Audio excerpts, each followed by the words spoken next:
Oh my god.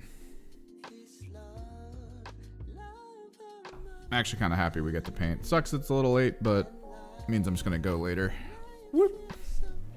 Hell yeah, Blackstone Fortress. We're working on it. I actually decided, because I got these for Combat Arena, I decided that because facing is important in Combat Arena, that we're gonna do the little chevrons to show like this is the front. So we're doing those as well. Next up, let's work on our little Blood Angel guy here. I think I kind of want to dry brush a lighter red if I have it.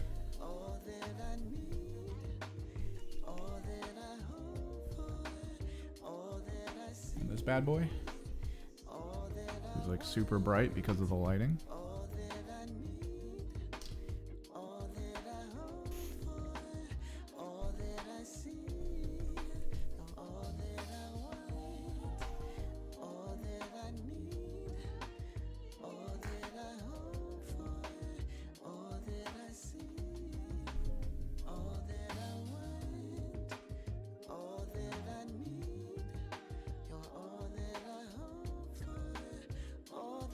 I worked on getting some base layer. Like, I had a little bit of time yesterday. I didn't have a lot of time.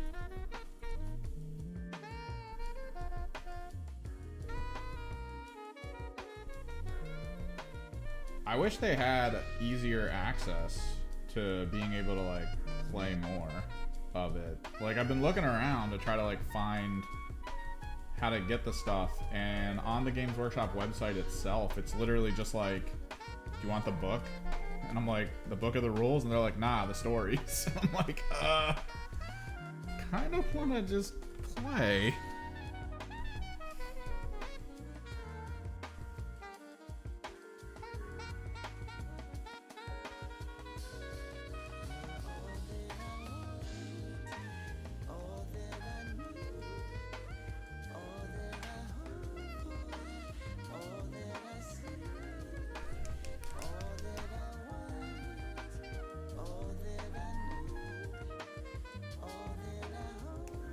Oh yeah, real painting hours.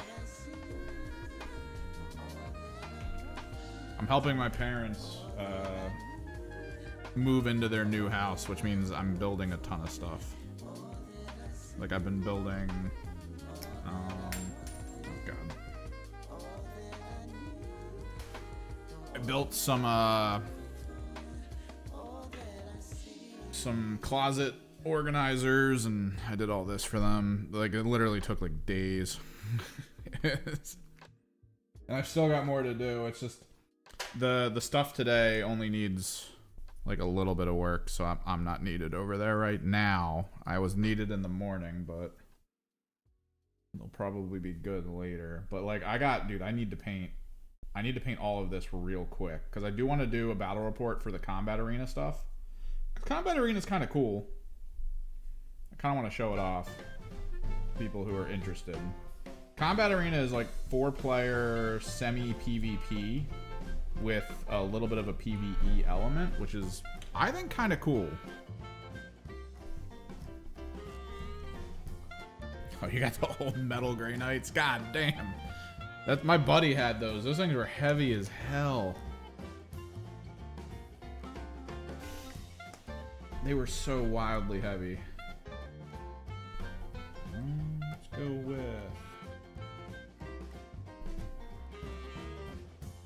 Wait for the red to dry. Yeah, it's just to kind of show it off. There's no reason to put out more than one. Let me make some adjustments. That is way too red. There you go. It's probably better. I'm gonna play with that focus. Okay. I don't think I'm ever gonna be able to master this focus for you guys, which kind of sucks. Blood Angel. I'm trying to remember the color schemes. Okay. Okay. Quick references.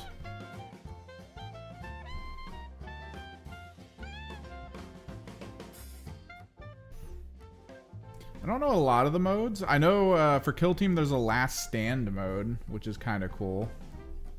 Okay. We'll do his shoulder pads black. He's going to be a commander. It's simple enough. I know, yeah, there's a Last Stand mode for Kill Team, which is kind of cool because it's just infinite spawns and stuff.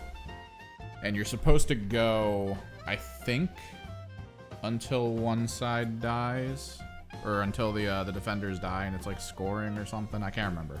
It was something we were thinking of for streaming because I thought it would be hilarious to stream where you guys like doing like super chats and donations and stuff would trigger like special rules or reinforcements for like the defenders. I think Waha has the rules for Last Stand.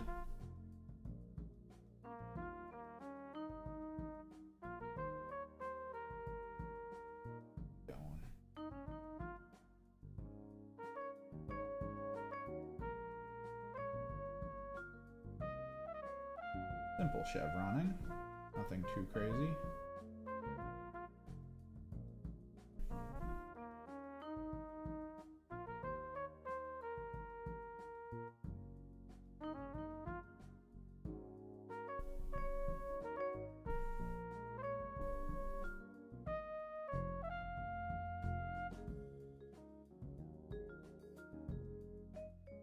But yeah, I'm like super excited.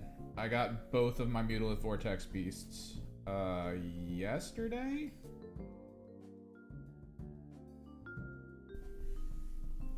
So I've already put them together to a good degree for painting. I want to make a video about painting them because they are kind of fun to paint. So I kind of have plans there.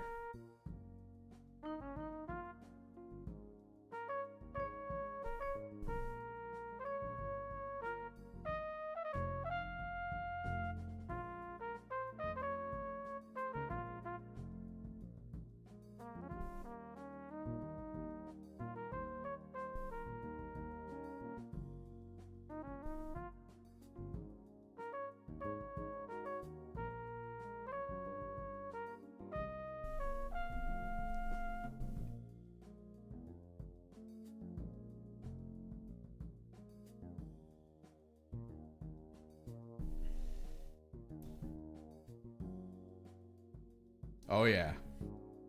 They have been out of stock since April of last year. And it was actually kind of scary because like it was so I'm trying to make a shirt. I'm trying to make some merch for the channel that hopefully you guys might be interested in. I don't know. And one of it is I'm trying to do a change caster as like a character kind of like holding onto a bunch of dice for like re-rolling ones into ones and all that kind of stuff. I've been trying to find a shirt for that.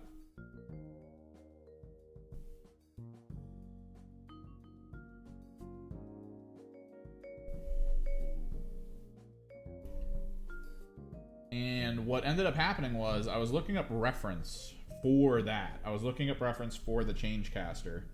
And in the morning, he was sold out because, to those who don't know, if you play demons, all of your leaders are purchased through the chariot. Basically this thing. You need to buy this in order to get all of the characters for the Tzeentch demon leaders. Outside of the Lord of Change and stuff. So I was looking around and he was sold out because that's how it's always been. They've just... Getting demons for Tzeentch has been like the worst experience for like most people playing because they're just always out of stock. I feel like I'm making these too thick. I'm okay with that. We'll do some extra stuff, I think.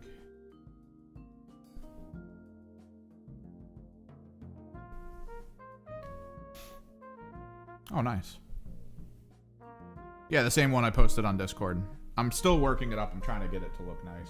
I'm trying to find the time, basically.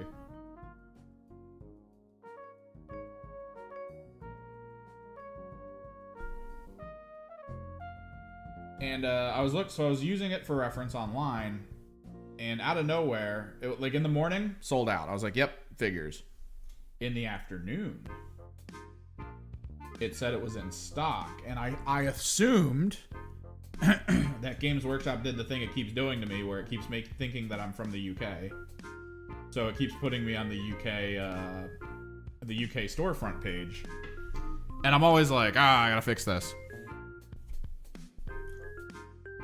I'm okay with not running Zangors in the D. I get that you kind of have to, and it's kind of lame, but like, I'm okay with it to a degree. But it wasn't. So I went on, and it was like in stock. I was like, what? So I saw that I was on the US storefront, which I was like, okay, this hasn't been the case in a year. What else is back in stock? So we went to the Mutilate Vortex Beast, and it was in stock, and I was freaking out. I was genuinely freaking out. I thought there was an issue with the storefront. I thought they maybe accidentally put things in stock that weren't in stock. So I was like, oh no. Do I order? Do I take the risk? Because, like, I mean, the worst case scenario is I get an email that's like, hey, we're sorry. That was a misstock of stuff. Like, we accidentally hit a button. So, you know, you've been refunded, but, like, you know, keep an eye out. Maybe we'll get them someday. And I was kind of hoping. So I was like, whatever. I'll just purchase them. Worst case scenario, I get a refund. And, like, maybe 2 days later, I got a refund. So I was like, oh, man. But it wasn't, like, a real refund. Because when I went to the website, it had the tracking info, and it said it was processing. But I had my money back after, because it did like a check, and then it did a refund. So I was just kind of sitting there waiting, and then out of nowhere one day it was like shipped. Like, yeah, like I just had that feeling of just, oh my god, it's been so long. I've been waiting for so long for this to work. Try to get some more stuff covered in white that needs to not be red.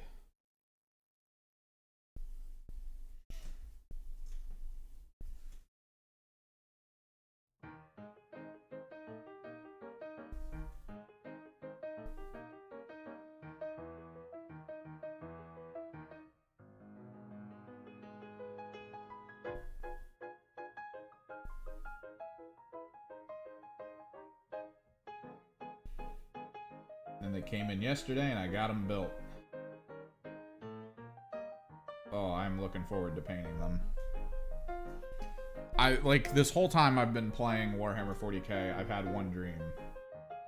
That dream was to build a list with 3 Mutilith Vortex Beasts and 1 Magnus, and then just fill in the blanks.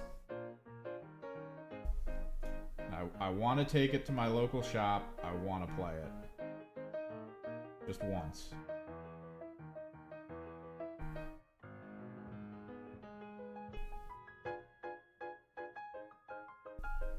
Against a skilled player, I imagine I'm gonna lose because like a quarter of my army is the Mutilith Vortex Beasts, and then a quarter of my army is Magnus.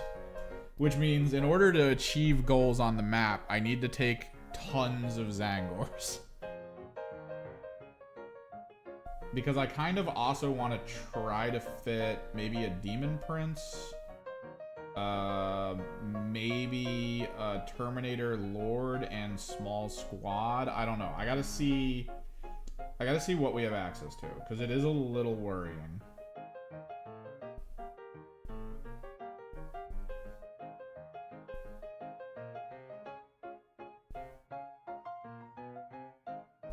Oh, nice. No, yeah, Zangors are cheap as hell. I've got like 5 squads of them too. Ooh, purple! Dude, purple's in. Like, everyone wants to paint their stuff purple. Purple and black in particular. I actually talked my one buddy into doing... Actually, I think he kind of talked himself into it. Because I think he was looking around and he kept seeing everything be purple and black. And then, out of nowhere, he was like, I kind of want to go white armor with the purple. And I was like, that would look sexy as hell. So we figured out a way for him to do the white armor decently. It's basically seafoam blue, which is this blue on this guy, and then you dry brush white over the areas you want, and it just kind of, it makes it nice, because then it actually ends up looking kind of like this guy's armor, which I need to turn down the gain for you guys to even see. There you go. So this is seafoam blue and then a dry brush of white over top of it. You'll see in the recesses that there's a little tinge of really light blue. That looks so beautiful with white. It looks so good.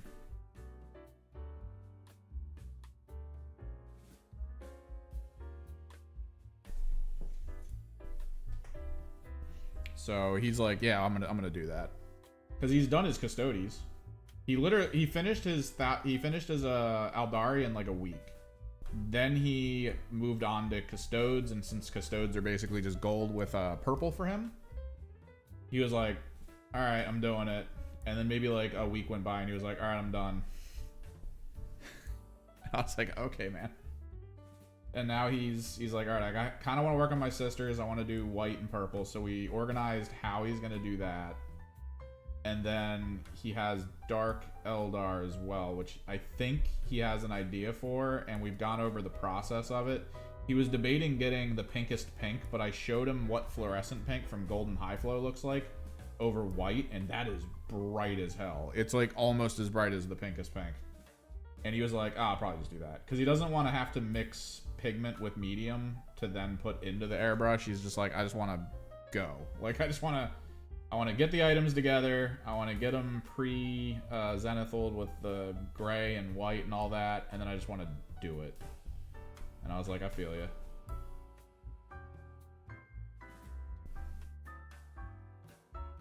Ew. Techno archaeologist.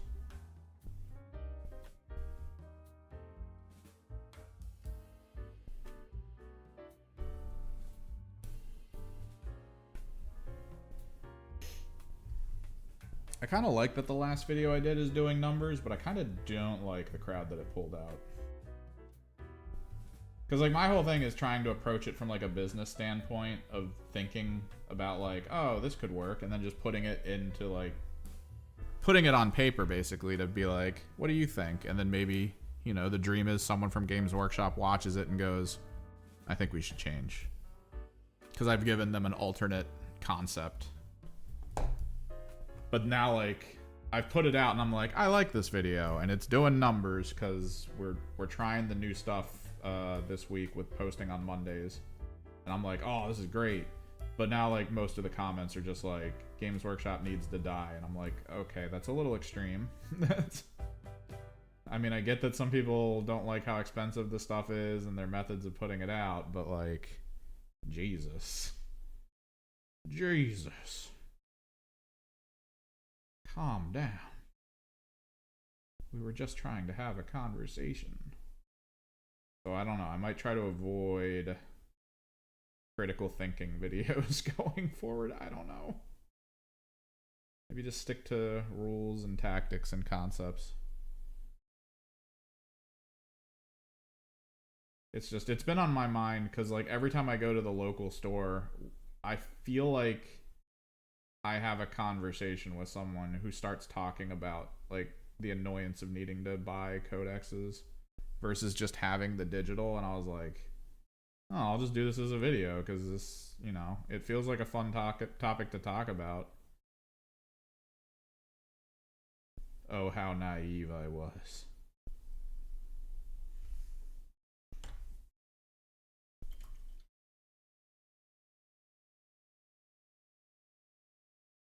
The problem is the hatred engagement. It lures a certain person, right? There's a lot of those groups for, like, everything, video games, all of it. There's those people who are just like, let's hate on everything, and then, like, that's the name of the game for them, is anything that happens, anything that comes out, let's tell everyone how bad it is. And, like, that hate cycle is so wild to see, but it also has its upper limits. it's like it's kind of difficult to interact with in terms of like algorithmic stuff. Cause like once people kind of get bored of it, like you're gonna fall off hard.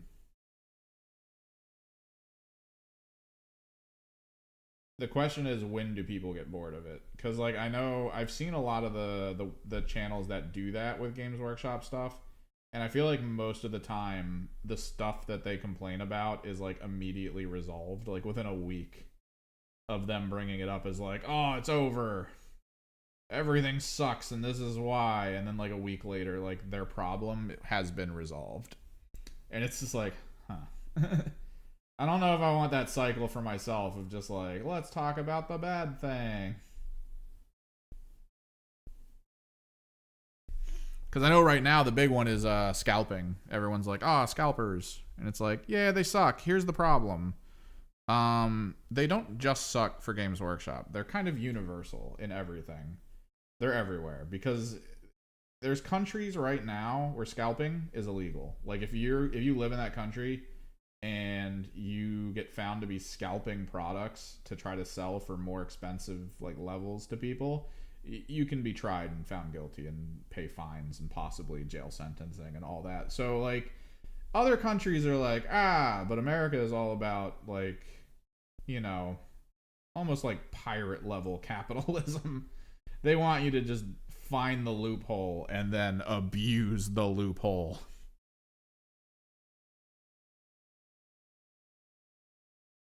And they're just completely fine with it. So like to on one hand be like, this is Games Workshop's fault is a little disingenuous.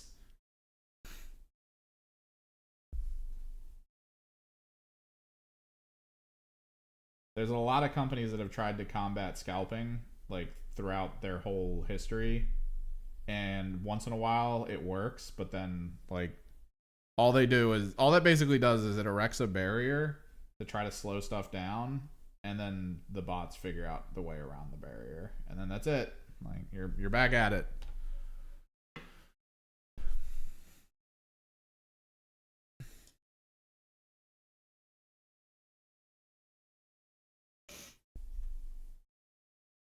So it just feels disingenuous, but at the same time, I mean, this is YouTube. You're supposed to basically put out a video a day. I'm not doing it right.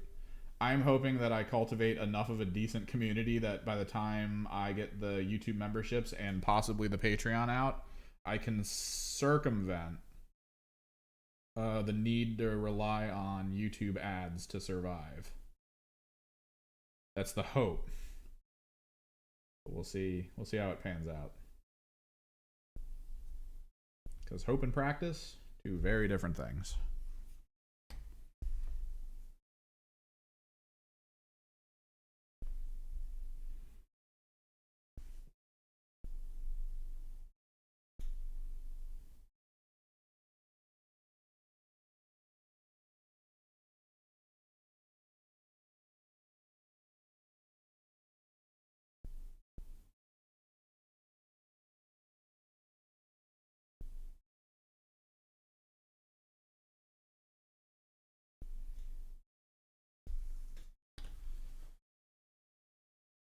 All right, so with this guy, we are going to do black on the shoulder pads because that seems to be a Blood Angel like commander look, is to have black shoulder pads.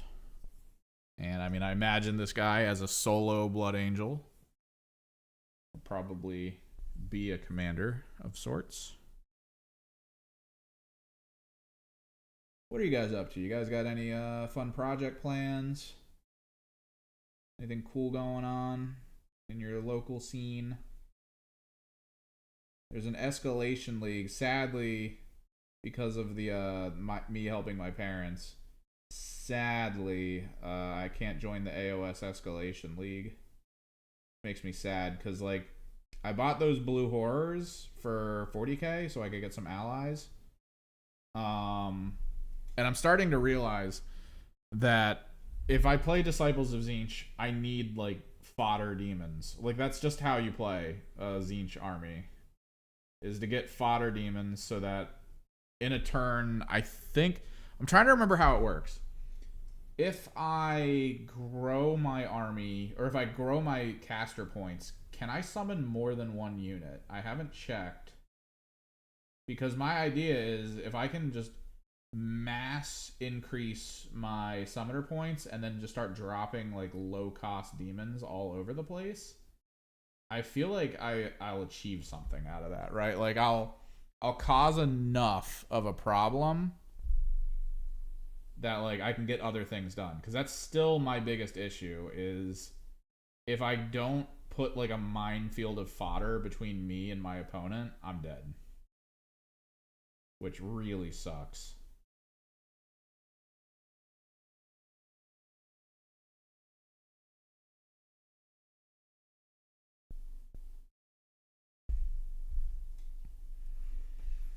I'm gonna have to go double check that. I think my music's done. Yeah. Yeah. Scroll up and play. Let's actually check. Because that's something that's been on my mind for a while. Do I need to just buy bulk fodder units for my Disciples of Tzeentch? I did the thing where my list is based around summoning a Lord of Change, where I have a Kairos on field with a Gaunt Summoner and all this other stuff, which is really cool, and I like it. And then turn 1, I summon a Lord of Change, which is great. But then you are not summoning that Lord of Change turn 2 as well. The idea is to save up points and then send him in. That way when he dies, you can summon another. But it doesn't seem to really work that much when I use it. So where is Legions of Chaos? No. Here we are. If you have any fate points at the end of your movement phase, you can summon 1 unit from the list below and add it to your army. No, I can only do 1 at a time? No.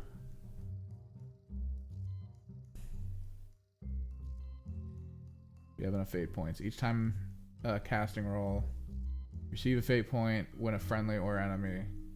If you have enough fate points at the end of your movement phase, you can summon 1 unit from the list below to battle and add it to your army. Each unit you summon costs the number of fate points shown on the list. You can only summon if you have enough fate points to do so. Units must be set up. So I can't set up more than 1. Oh, that's not good. Well, I mean, I guess because it's 10 points for the 10 blue horrors that I have. Weirdly, it's also 10 points for 10 brimstones. So I don't know why you would want either. I mean, I guess brimstones have different rules.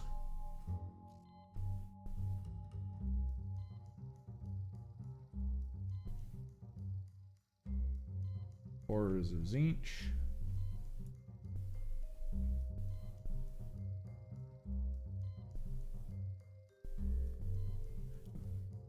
But that's weird. I'll have to look that up, I guess, because it says if you have enough points, you can summon 1. But I don't know if that means you can only summon 1 for the movement phase, or for the points you can only summon 1 of the unit. Just to clarify that, like, if you have the points, you can't just be like, well, I'm gonna summon like 20 blue horrors since I have the points for blue horrors.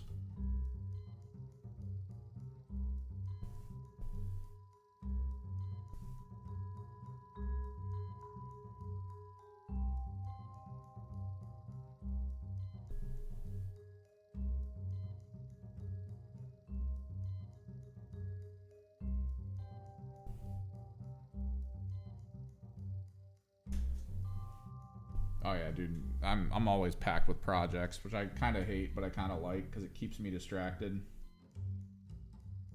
Just doing fun things.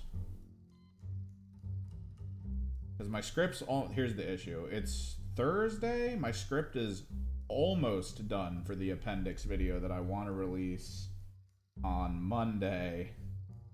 I think I'm like halfway done. I have an idea on how to put it together so it's not so ridiculous to edit.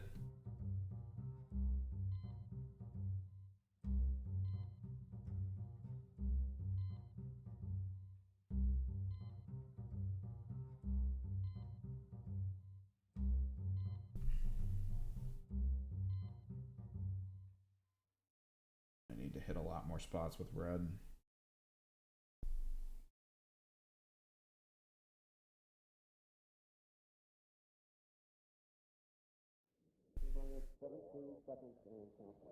Because I've got the Mutilith Vortex Beasts. I've got these guys to finish for painting, and then on top of that I've got videos to make. I'm trying to get out there.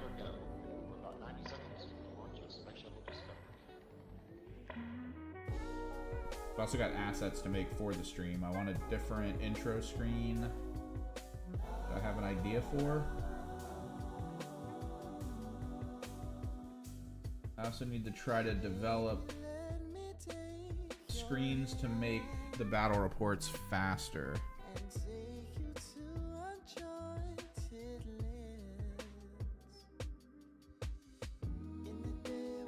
Is that one of the Forge World models?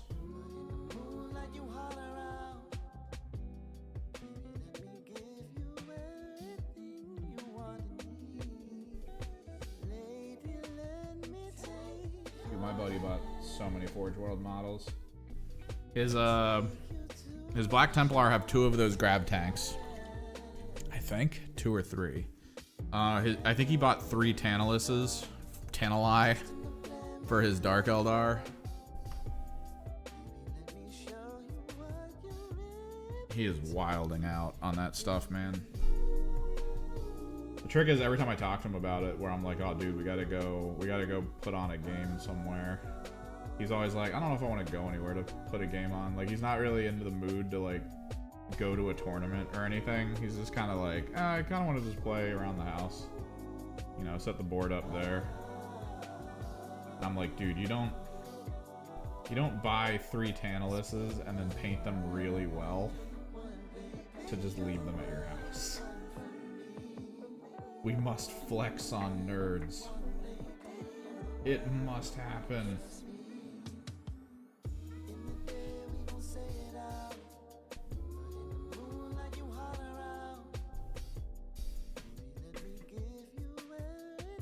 Let me take a look at what the Ironclad Dreadnought is.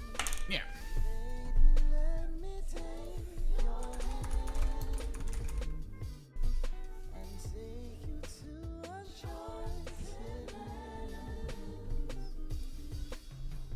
Is there a model for it? Yeah, this model doesn't look normal. Is this an old one? It might be an old one. I doubt that they have it in the store. Is that even... Do the Ironclad exist in rules, or are they legacy right now? They look cool. It's definitely the old model, though. This is the old model. This is the box. Dude, always stunt on nerds. It looks really good, though. God damn, that looks nice.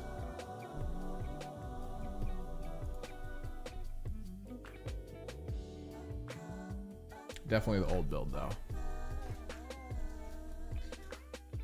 All right, everyone. Let me show you my secret trick. Don't tell anyone, though.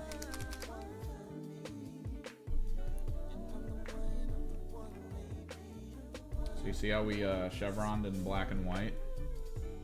It's so that you can kind of see it and decide like, oh well, I want to put more. I want to put maybe like more white in some areas. I want to, you know, you can. It's sort of like a quick way to go in and out of fixing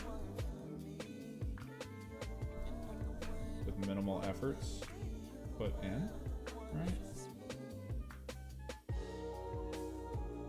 You can kind of just go in, do a little bit more with white paint, black paint. You can kind of push until you really get like the basic chevrons kind of how you want, right? Yeah, storm bolters on a frickin' dread.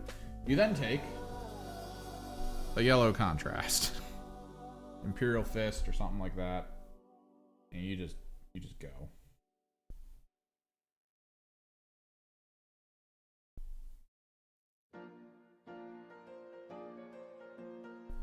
You can try to pull it in some areas because usually yellow contrast is based on orange pigment.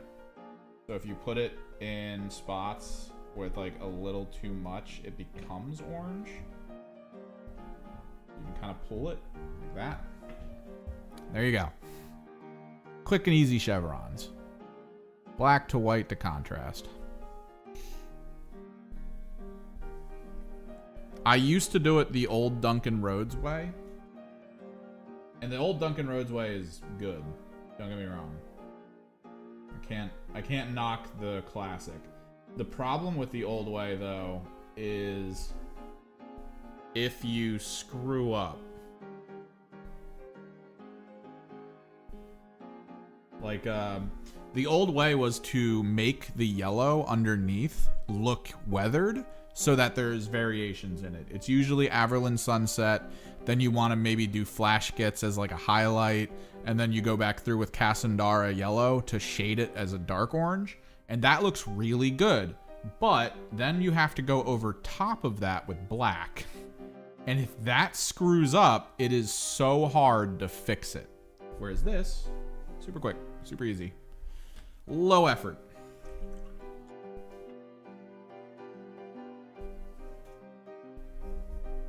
And it looks good. I actually do like it.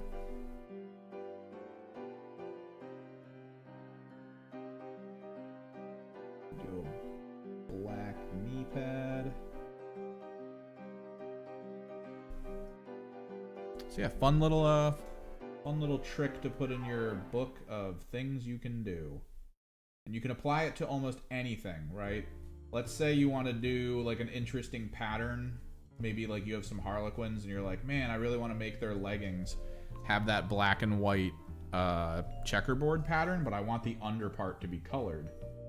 That is dangerous as hell. So you just paint the whole surface white, try to get the pattern done in black, use white to fix any areas you don't like.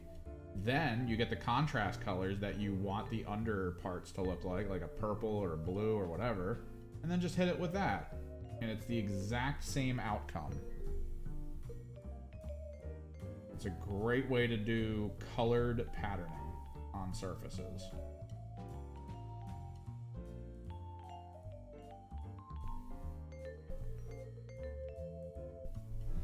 Do I want to do both knees?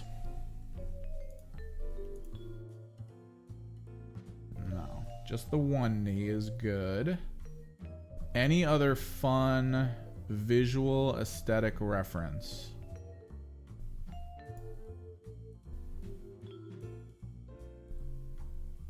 Stop it, Warhammer website. I want to just see the 3D model turnaround. No! Warhammer 40k, Space Marines, Blood Angels. Let's take a look at... Do they have a 3D turnaround of something from the Combat Patrol? I don't think they do.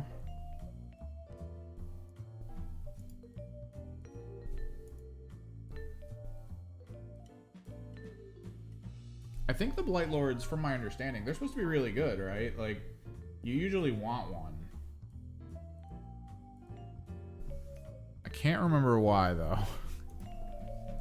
Let's hit up Wahapedia just so I can verify rules. Because I don't play Death Guard, but there's a kid that is at the store that plays Death Guard. And he went from Blight Lords and all these terms and stuff. Now he's triple Demon Prince, which is great. I love to see it. Because the old rules were like, you only get one. And the new rules are like, do you want 6? 3 of them have to have wings. And it's like, all right. Let's do that. The only reason I haven't bought frickin' 4 more is because, well, budget. But also, at any point they could drop a codex and be like, you can only take either 1 on foot or 1 winged. And then I'm just like, well, that's that, I guess. Blight Lord Terminators.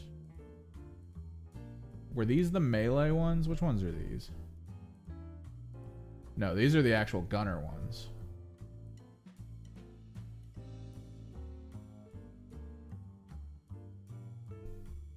Reaper autocannons. It's okay. Plague Spewers, fantastic anti-infantry. For every 5 models in this unit, up to 3 can have their things replaced with combi weapons. I feel like a lot of people go combi weapons. A lot more than like the regular weapons these days. Because what do you get normal?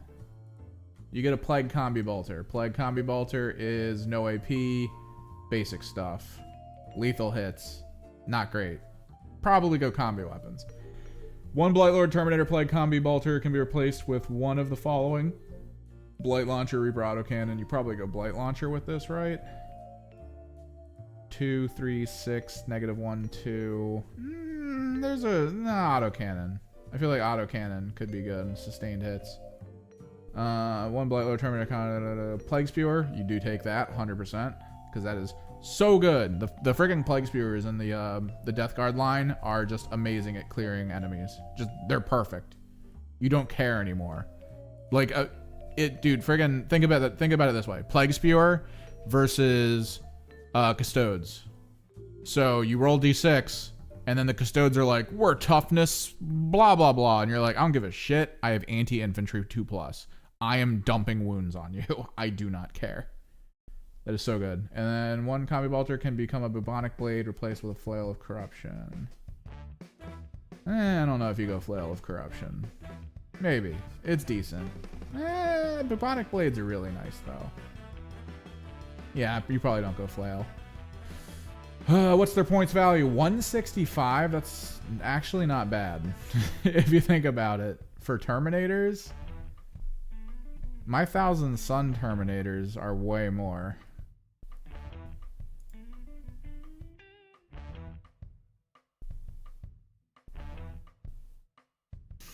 Doot. Scarab Occults, 215. So for their price, 2 plus save, 4 plus invuln versus my 2/4.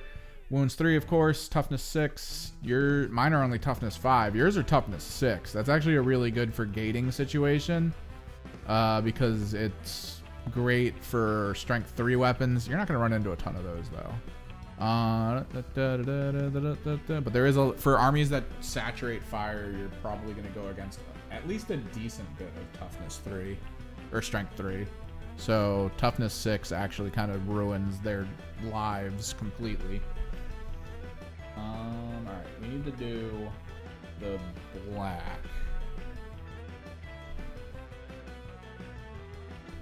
The stomach plating is red, but this guy doesn't have plating. He has the old school wiring. Is there a Blood Angel image with the wiring instead of the plating? No, they all have plates. This guy has wires. We're going to paint the wires. We're going to do them black.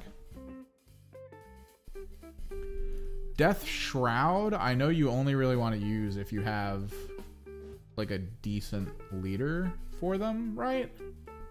Because I think there was a problem with them. Death Shroud Terminators. So, Plague Spewer Gauntlet, or Plague Sprout, the Death Shroud Champion can be equipped with one additional Plague Spurt. So you can double Plague Spurt? What? The Plague Spurt's good. Don't get me wrong. Oh no, it's actually okay at best. Anti-infantry 4+, While character model within this unit, each time its attack is a strength characteristic.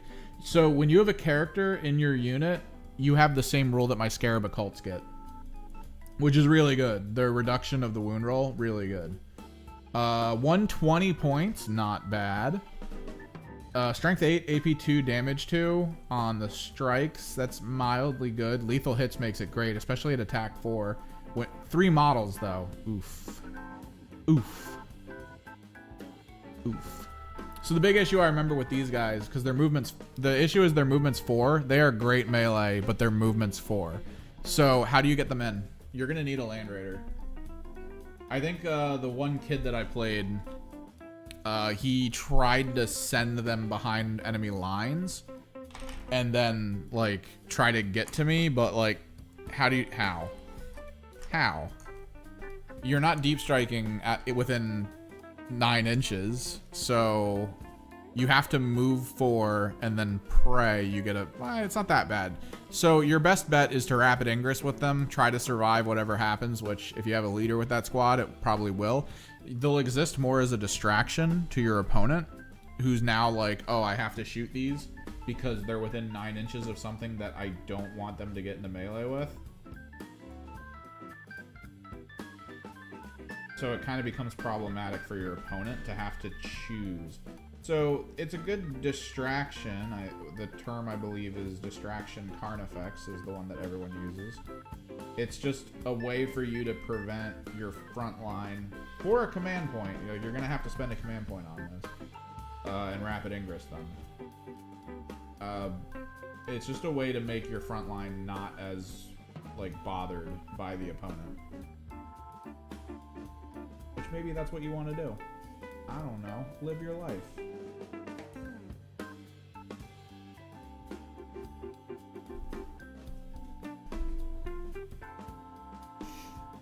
But it can work.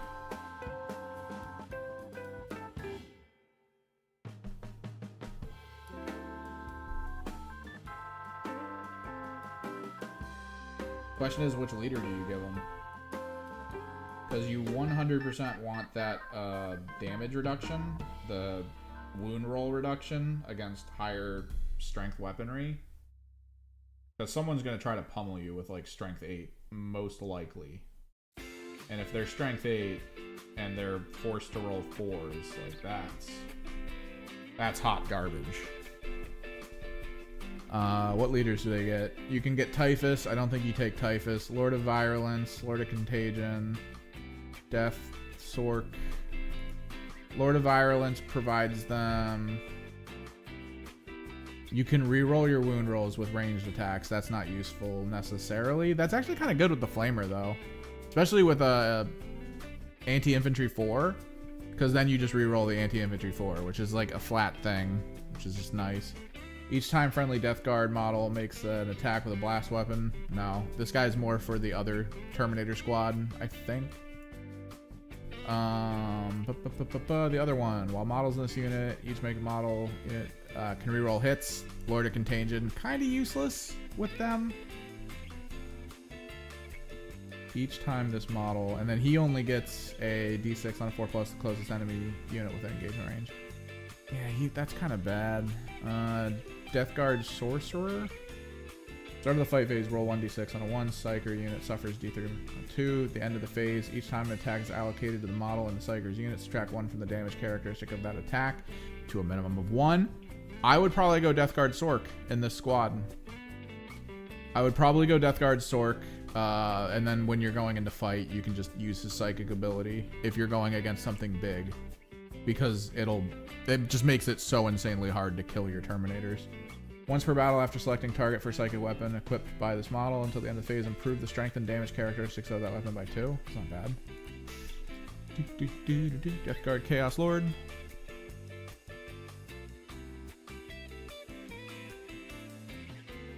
Between the two Terminator squads, I feel like the gunner ones, when they come down, that just feels normal, right? Like they land and you're like, well, here we are. Like that's almost like a standard. Like I almost wouldn't expect to not see them as like a Terminator function. It's like you're gonna do it.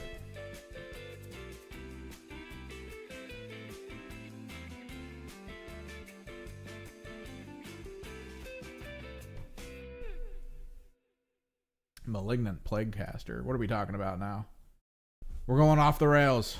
Okay. So rule of cool for like what you want in your army.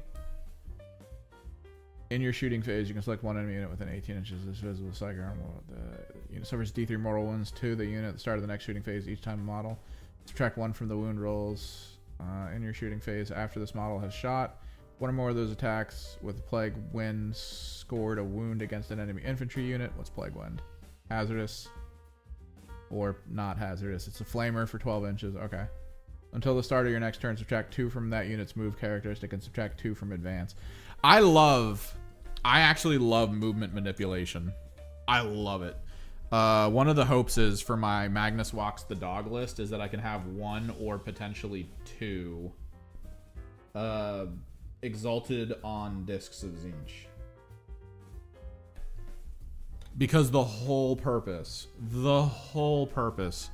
is to basically send them out and hold people in place. Because if I can bind a target with my sorcerer, and then just like, because you can bind them, right? Like depending on which Lord of which looks cooler, Virulence or Contagion. But yeah, if you can bind a target and then use your ability to fly, like your ability to move in your shooting phase to get away. I did that to a Necron once. Like there was a Necron unit I think that can only move, I want to say like 4, maybe 5 inches without advancing. So he deep struck it behind me to get a point for his tac ops. So I was like, all right, you got your tac ops. And then I used my sorcerer's spell to bind them so they could only move like 2 inches. And then I flew away. And he had this massive brick of Necrons in my back line that couldn't go anywhere. And then I was eating his front line apart with like all my other stuff. It was super funny. Which looks cooler? I'm leaning into the Lord of Virulence, because the Lord of Virulence almost looks like a small knight. Like he looks kind of cool. Whereas the Lord of Contagion just looks like a bigger Plague Marine.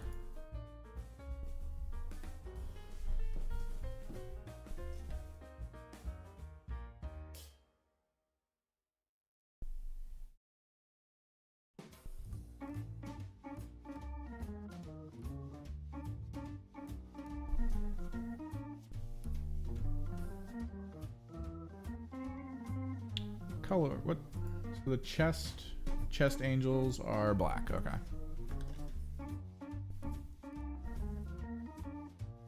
Yeah, the gunner one looks cooler, and you'd probably put him with the gunner terms, most likely.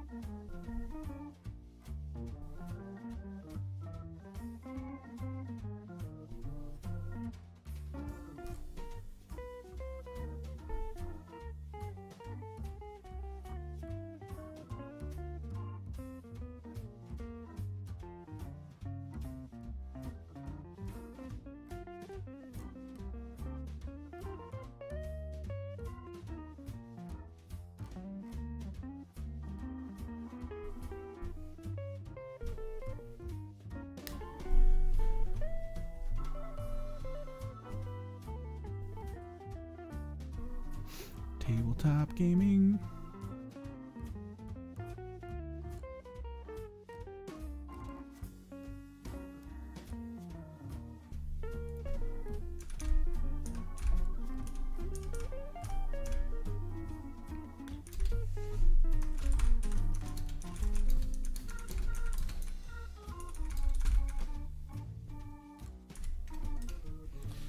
I wonder what Glass Half Dead was talking about. I saw I should probably watch the video. I saw the cover to it where he said that they were going to make Kill Team rules free going forward.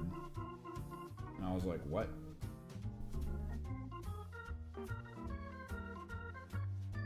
Because that is kind of an ideal at this point, so they don't have to keep reprinting stuff.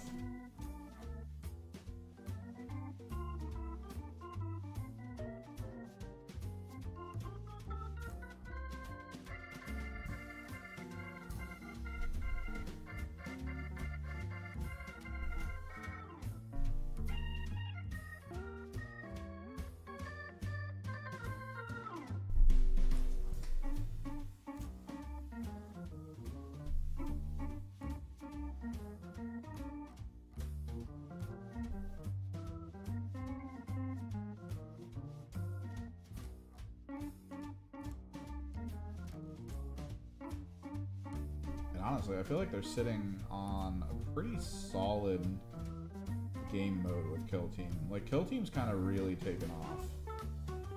The more I look into it, the more I watch, like, tournaments and stuff, the more I'm like, man. They really landed on, like, a solid idea of a game mode.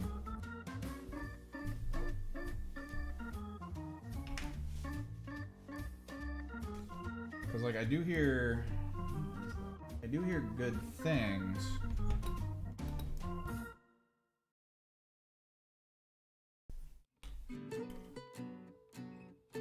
about Warcry, but I also hear bad things about Warcry, where people are like, man, I really wish it didn't do this, because then it would be fun to play, and it's like, oh, that kind of sucks.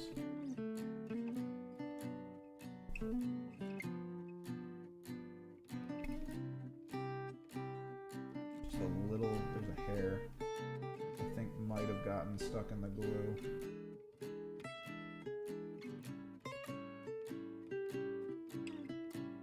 The worst feeling ever.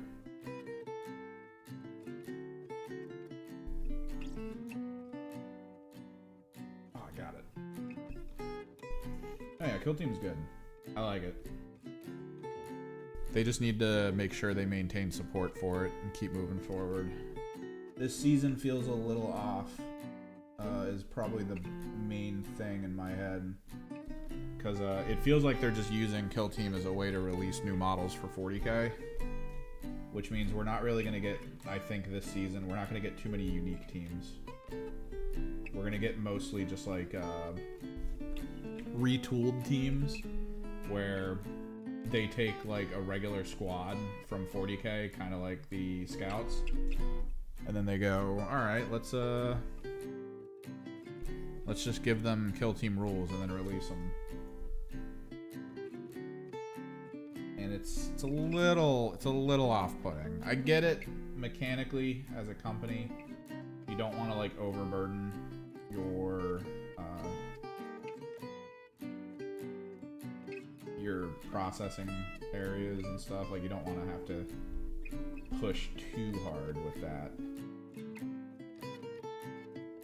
But at the same time, like I don't think we're gonna get anything near as good as like the Geller Pox or the Elicidian. I think we're just gonna start getting, as new models come out, like the Scouts and all that, we're just gonna get teams related to that, which could be a good thing maybe, depending on what's coming out and what they're gonna try to apply to the Kill Team metric.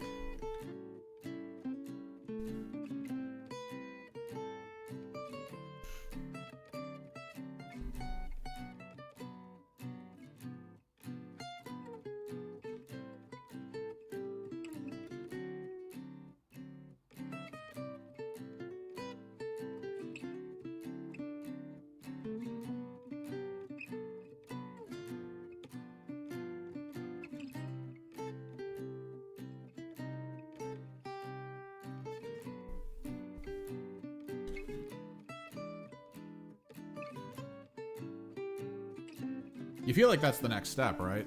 Because they've done the upgrade sprues for Salamanders, Raven Guard, and all that. I feel like they have sprues for Horus Heresy, right? Oh no. Don't be dry. I kind of hate these bottles, man, because I'm pretty sure I closed this, but it's like semi-open. Ugh.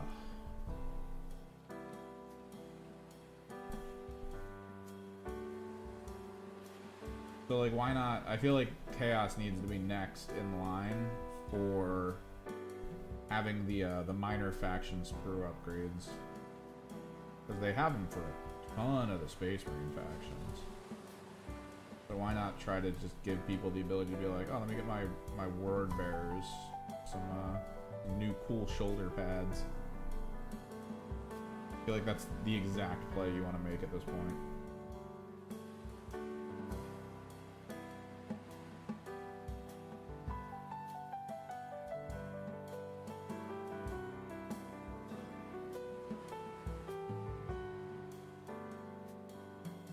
Because what is it? The rumor right now is Perturabo is the next Primarch that's lined up to come into existence in the game, which is weird to me. Like, I get it because a lot of people really like that faction, but still weird. Because they kind of already have, like, what you would expect to connect to it. Because I'm pretty sure, even though they were like, oh, Abaddon's working with the the Arcphane or whatever, the new demon. I'm pretty sure Perturabo is gonna be the one that's like really working with him. So they're gonna have like a special demon for themselves. With maybe changes to a line of tanks or something. Because the Hellbrutes are still like not really easy to get your hands on. I think we might be getting some shifts. Which if they increase the amounts of Chaos Dreadnought options, I'm gonna be so happy. I love walkers. I love the walker tanks. It's probably my favorite element of the 40k universe, are all the different walker tanks. I don't know if he's coming this edition, but that's like the rumor is it's Perturabo. I don't know anything else past that point. That's all I've heard from anyone is like, oh, Perturabo's coming. It's like, well, I kind of wish it was frickin' Fulgrim, but you know. They kind of released him for Heresy, so I mean they might hold off 40k, I guess. Sad, but it is what it is.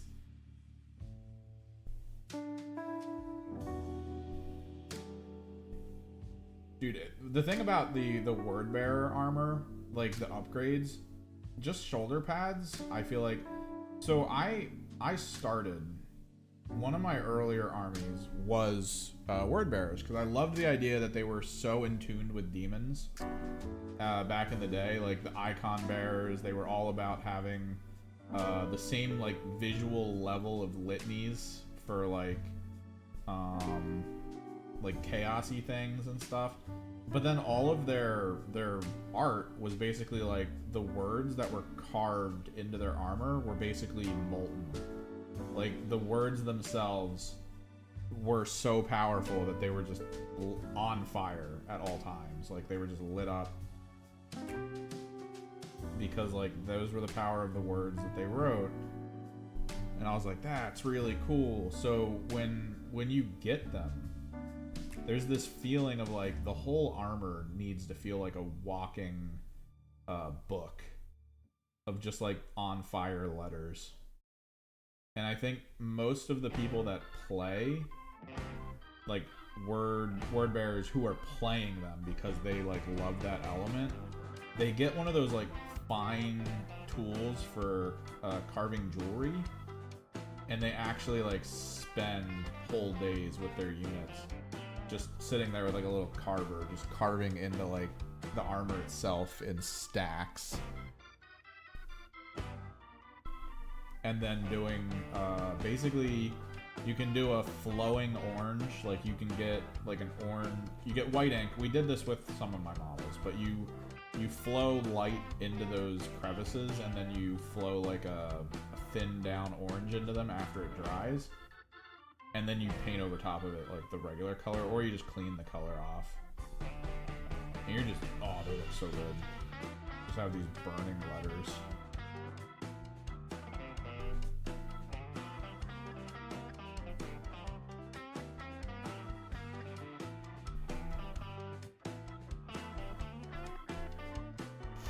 So, like, you can get shoulder pads that maybe have that going for them, but, like, until you get the whole armor set, it sort of feels like it's only so much there. Dude, I wish Fulgrim and his Emperor's Children for 40k were just, like, come on. So they have a redacted. We have a redacted on the roadmap.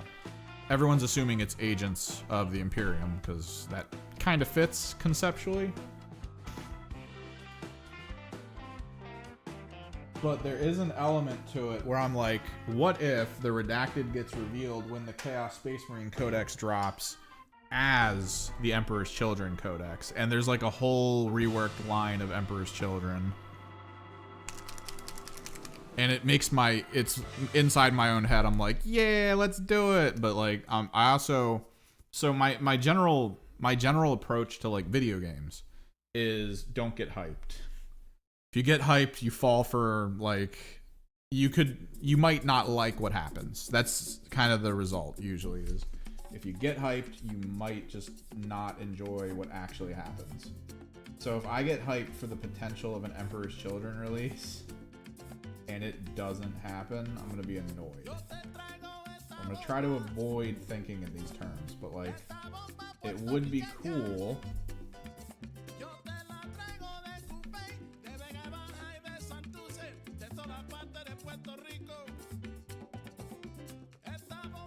Jazz? I might have to. I don't know. I'm not feeling this.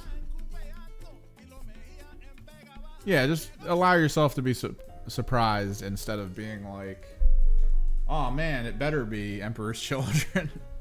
But like, they would have to announce it. If it were to happen, they would have to announce it when the Chaos Space Marine Codex drops. Because the Chaos Space Marine Codex wouldn't be able to have like Lucius in it. It wouldn't be able to have a lot of the Noise Marines and stuff. Like, those wouldn't exist in the Chaos Space Marine Codex if this is what they were doing. So that would be the day they would have to announce it. So I imagine it's not going to happen.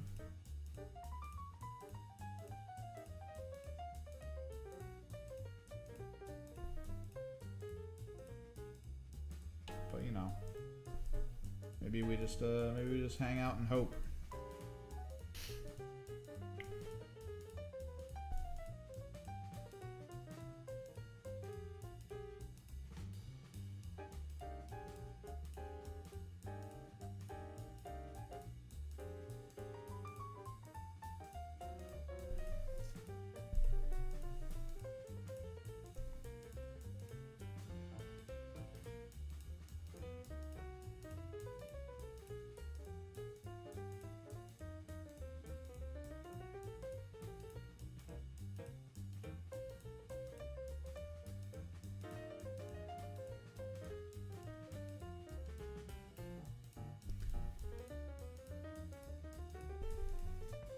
No, yeah, we're getting the Night Lord upgrades. So it would be good for them to just start dropping upgrade sprues for stuff. Because the Night Lord upgrade sprues, you can kind of see it. You kind of see in the pictures that the physical units are very similar to the Legionary. Like, there's a lot of elements on their armor that just looks like a regular Legionary. So they could just be like, oh, now we're going to release word bearers and we're going to release all these upgrade sprues so you can at least have some fun. And the thing is, a word bearer kill team could actually be really fun. Specifically because it should be built around summoning demons. So there should be a level of it where maybe the team starts out with like 4 units, right? Like 4 Chaos Space Marines. But in a similar fashion to how the cultists work, you can risk something to summon demons. And maybe there's like a way to make the risk reduced depending on actions you take. No, yeah, there's definitely an upgrade sprue for the Night Lords, 100%. But like, I was looking at some of their models and I was like, that looks like a leg from the Legionary legs. So it's definitely just an upgrade sprue for Legionary parts. So like, they should hopefully be thinking at some point of all the other factions. Because if Perturabo, the rumor of Perturabo is really a thing, as a model that's coming, then you would think they would also have like an Iron Warrior upgrade sprue to come along with it. To be like, yeah, now you can do it.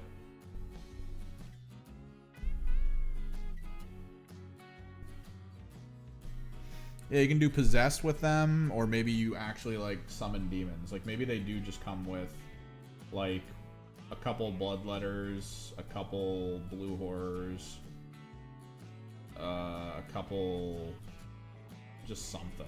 And then they can just summon a demon. Like every round, summon a demon or 2. Like you can summon 1 and then risk mortal wounds to summon another or something.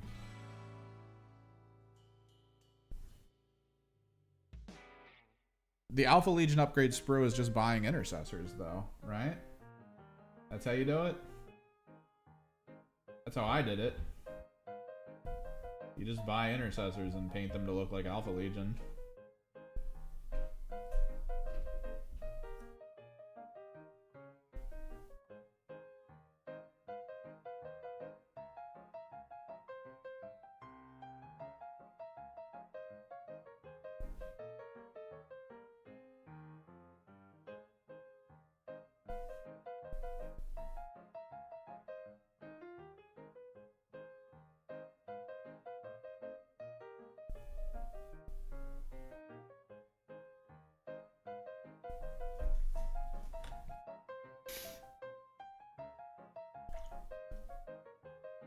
Yeah, like that's the thing. Iron Warrior comes out, clean shoulder pads, no trim.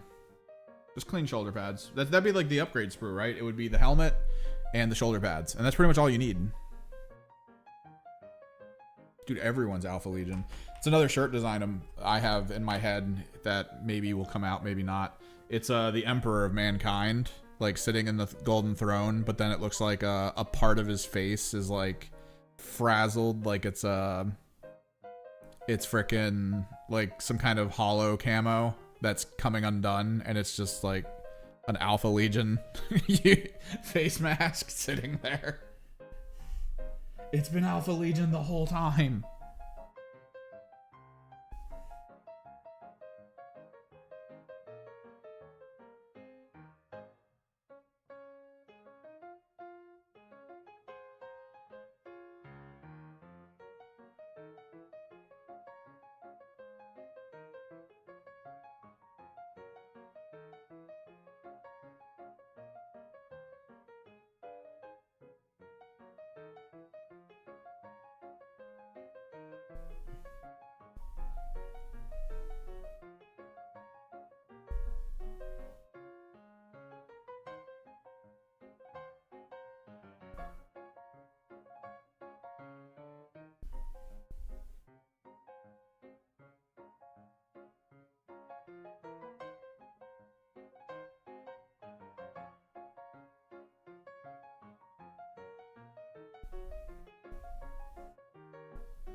But yeah, we gotta try to get the How to Kill Team appendix rules video done.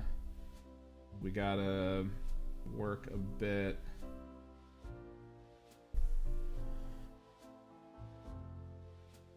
We gotta work on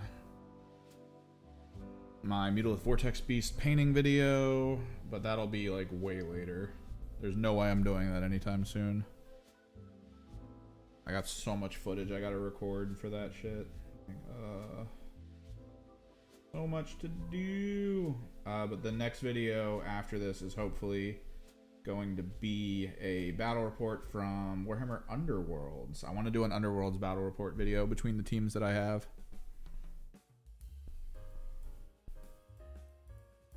Mostly as like a way to take a look at the rules for Rivals specifically, the league that is local here that runs Rivals.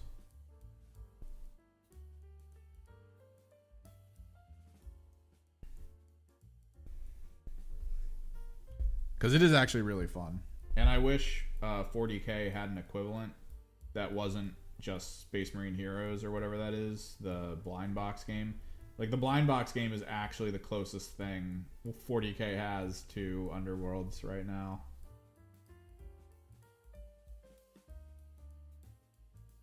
Like, as a straight up thing. I think Combat Arena's close.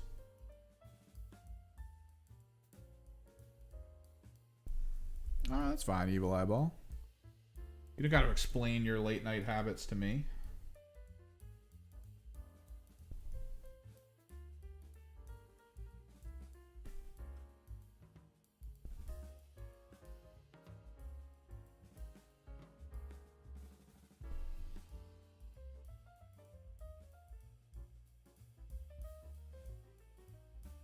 So I gotta make sure to take home my completed Mutilith Vortex Beast, so I can do some footage of the unpainteds.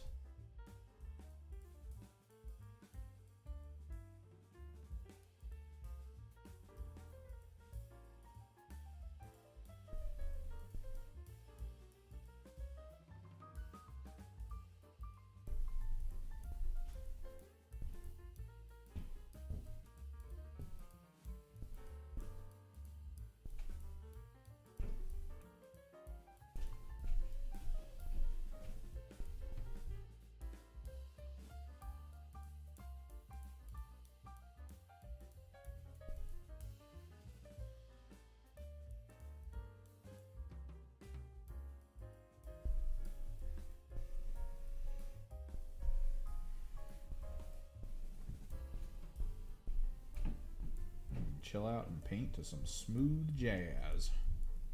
Jazz.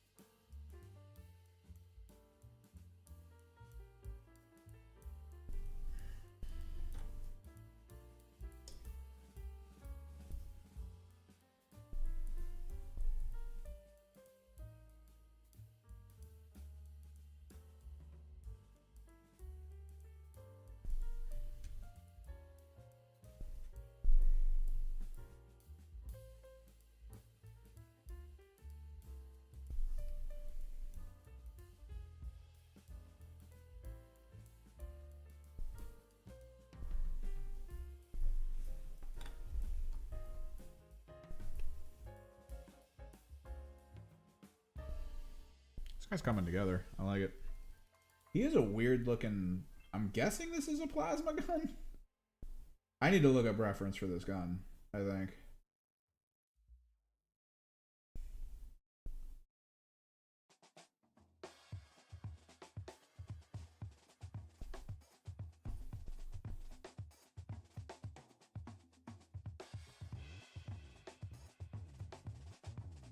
Is it a grab pistol?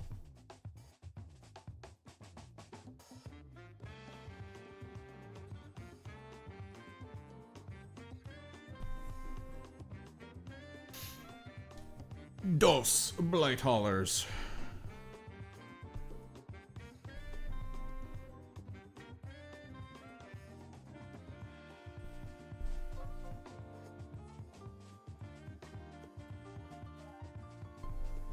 One of the guys local to here is buying up a whole Death Guard army. His whole plan, he apparently plays in occasional, I guess, leagues or tournaments or like game days. And there's apparently a guy who goes to him. Could be. I'll have to look it up.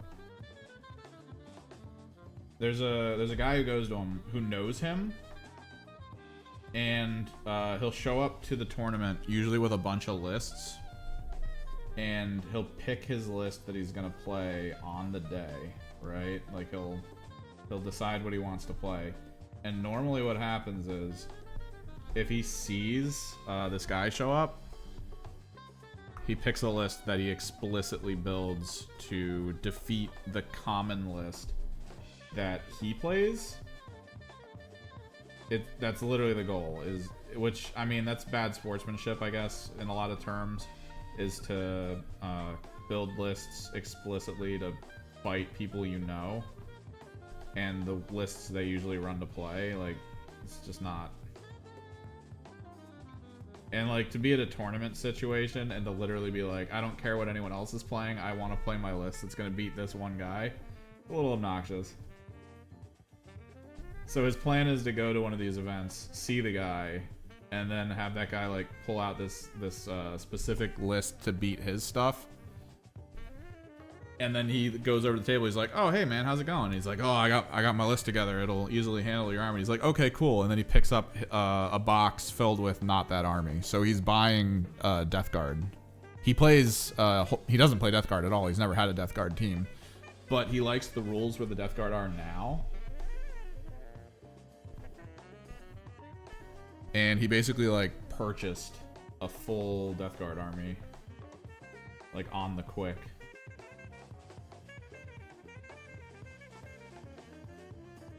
Like pre-painted and everything, so that he could have this moment where he's like, "Oh, that's cool," and then he just puts the Death Guard on the field.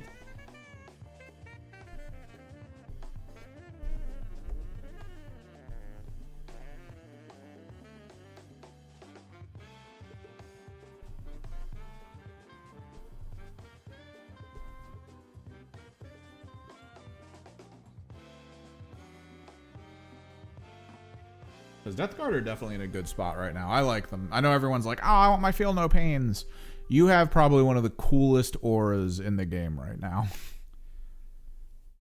Like, absolutely.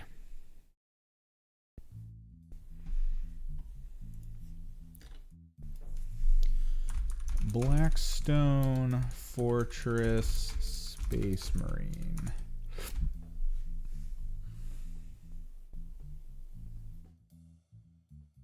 He is from Blackstone, right? Or is he not Blackstone? Because he is a whole different base. Is this like a different, unique guy? Contagion Aura is great. 40k combat arena.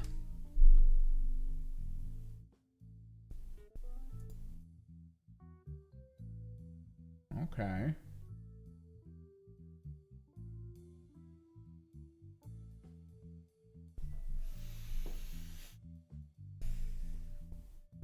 So it's a little weird. It might be a Volkite. I don't know. Yeah, so this guy's only combat arena, I think. So for the gun, I kind of want to make the gun a little unique visually. I've been doing Leviathan Blue for a lot of my dark areas. You have to like fill it in though. You have to actually be really good about full coverage for this approach with the Leviathan.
so this guy's kind of unique to my setup. He is a weird push fit model. He might be from the Heroes line.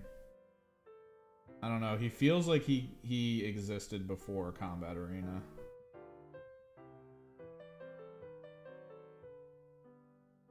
It's like odd.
He has two different heads, too. He could either be helmetless or helmeted, and I'm a firm believer in always helmet.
Yeah, White Dwarf's always been kind of cool at putting out like fun ideas and testing the waters for things.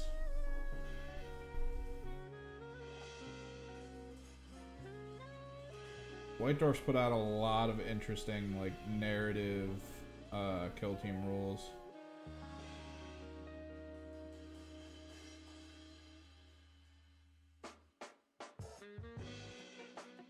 It's put out maps for 4-player free-for-all and kill team.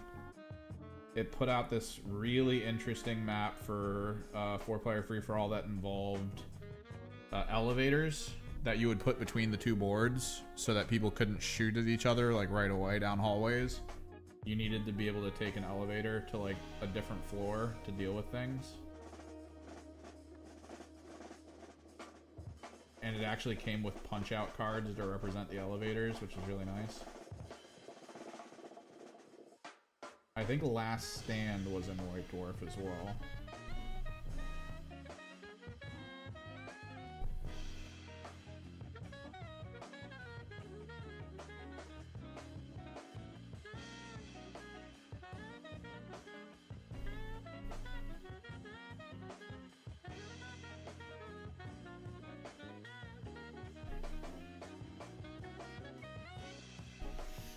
So White Dwarf usually does some good stuff. It's at least semi worth it to get it. If you can.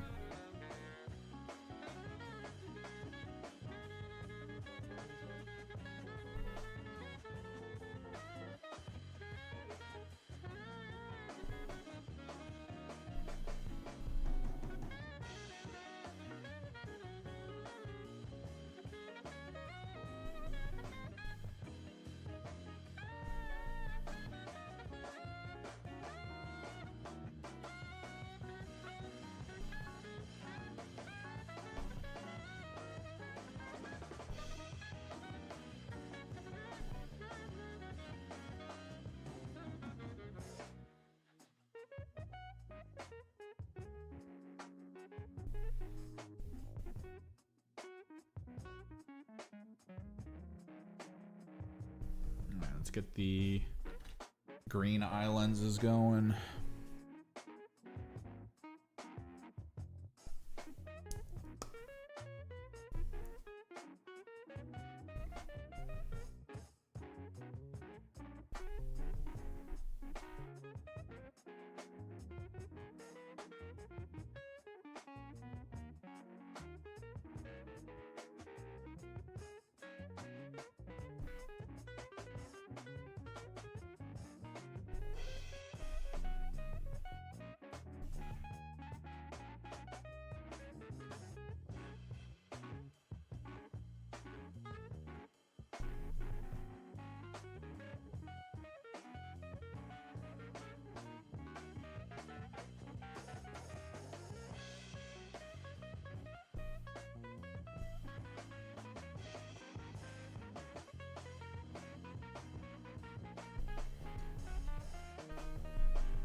Dude, this is jazz. Sax always goes hard.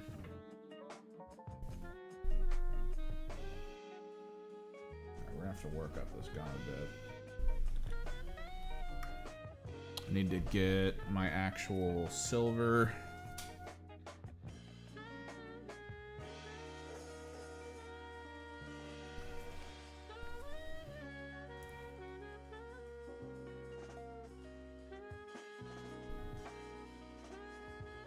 Dude, this I'm starting to learn about the speculator market for 40K, and it is crazy sounding. Because it really is all about like finding the boxes that you're pretty sure are gonna go out of stock at some point and just stay out of stock. So like getting started with the Zinch Demons, oh my god.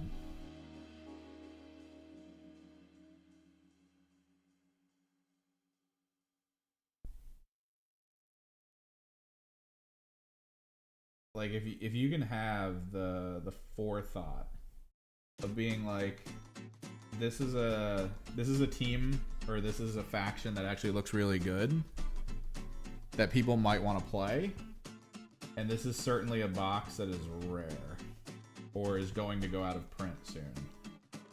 If you can have that mindset of just being like, here we go, let me just purchase this real quick and put it in storage.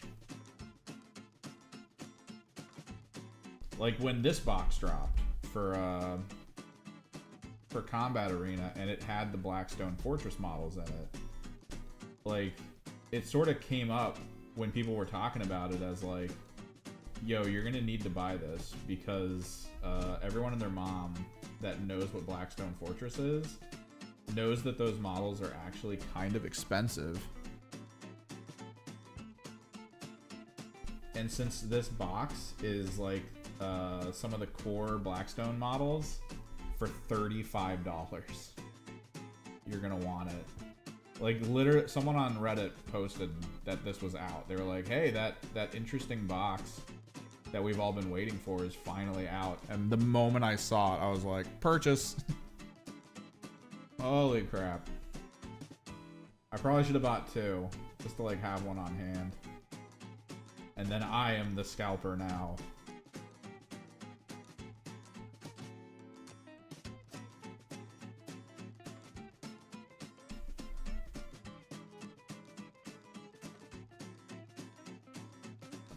Silver edging.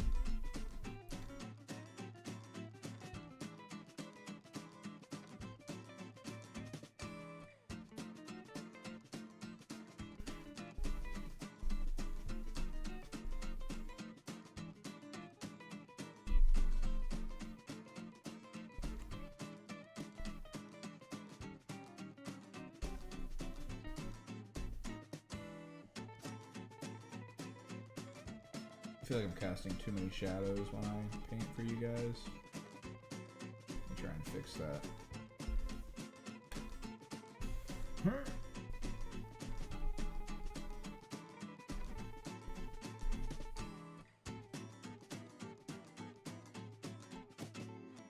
Yeah, no problem.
probably gonna hit all the metallic parts I've done with that like dark blue shader I've got.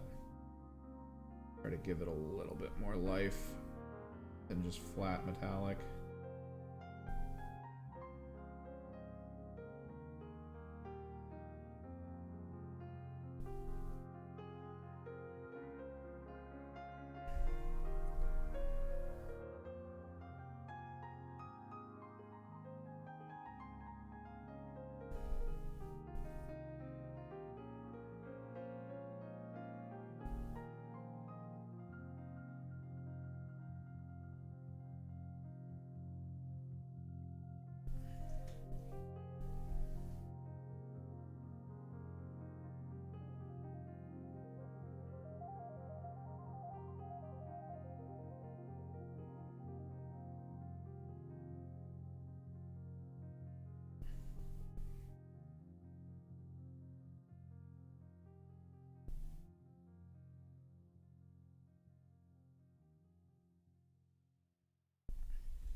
Also, what kind of purity seal colors are there? Because I'm realizing he's red, and normally purity seals are red.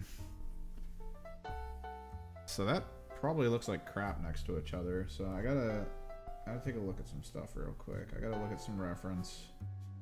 Maybe see if there's like a decent alternate color for purity seals that he could have access to.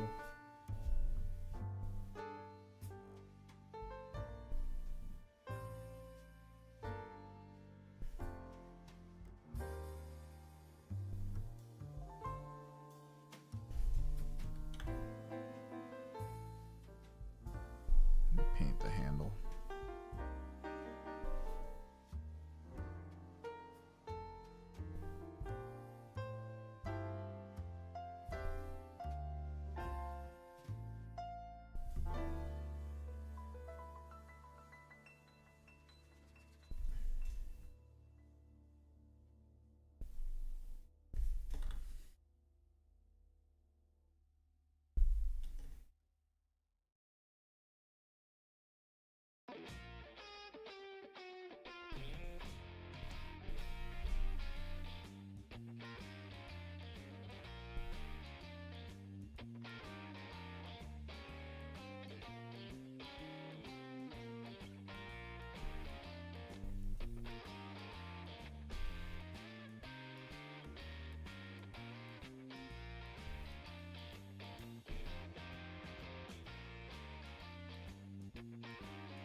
classic walking bass.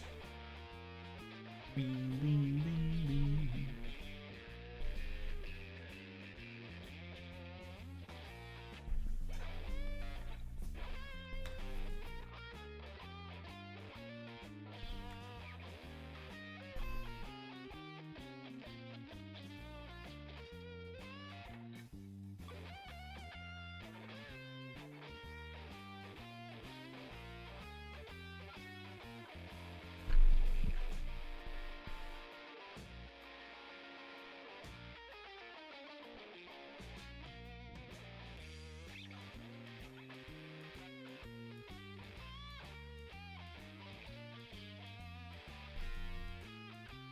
So there were... See, this is me trying to catch up on things.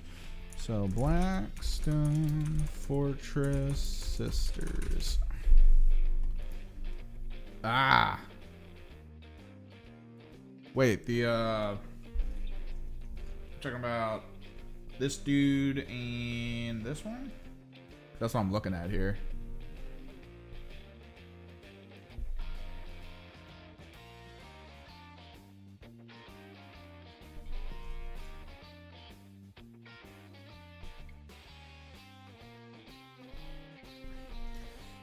See, the thing is, technically in Kill Team, as long as the base is right and the character represents what you kind of want to go for, it's still fine.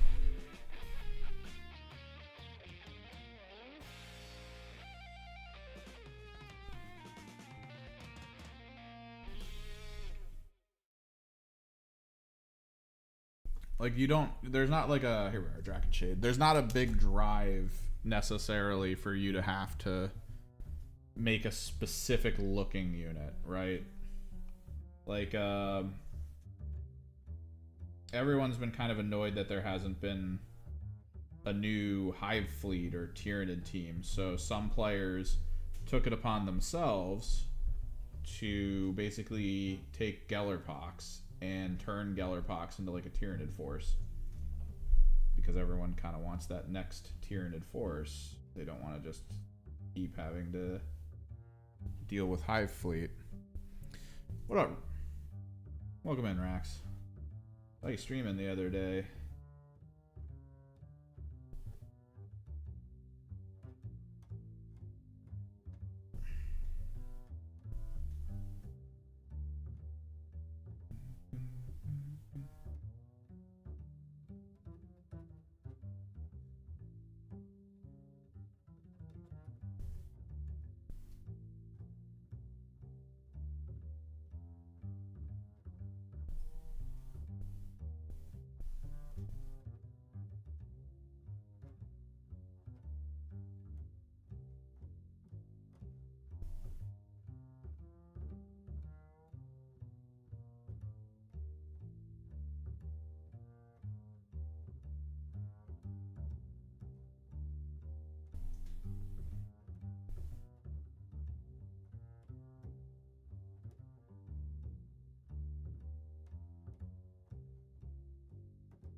Technically, I think for the novitiates team, you could probably still use the preacher dude. You'd replace the leader of that squad with him. It would look weird. I think most people just reference sisters as only all-female characters, so putting a male priest at the helm would be like weird to a degree, I guess, lore-wise.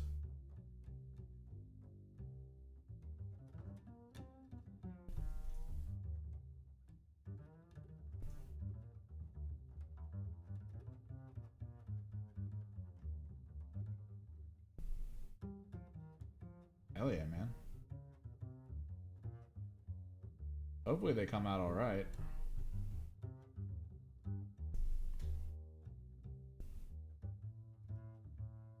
Get the Draken Shade on here.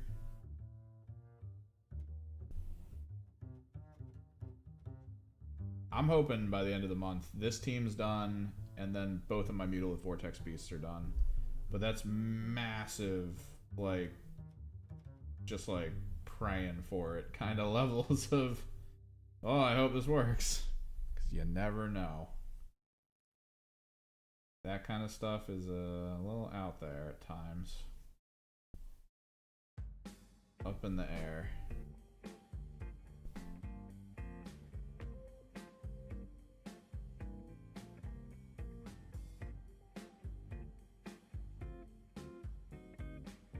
Would really love getting those MVBs done. I'm trying to figure out how I want to do them plan-wise. Because they're supposed to not necessarily be the same color scheme as the one that I already have done. They're supposed to kind of have their own personalities, I guess, in terms of visual style. So I gotta pre-plan what paints I have, how to apply it.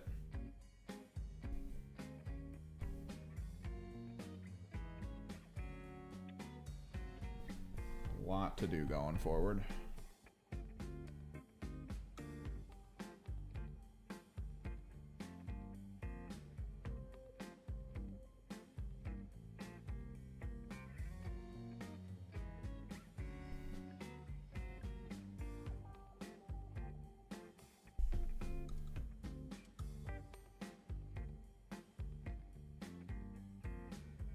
Wormblade are fun. Do you have all the models? Or are you gonna have to order them and then put them together? Because getting the assassins, man, that hit hard. That was the first team I purchased where I was like, oh god, why would they make me have to buy all this? So expensive.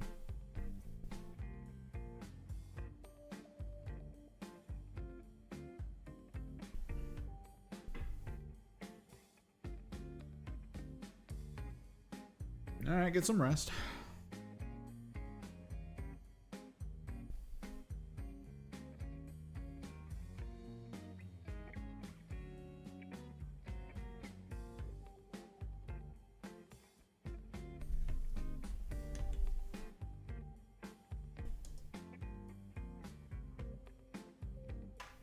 Get some Hexwraith Flame in the eyes.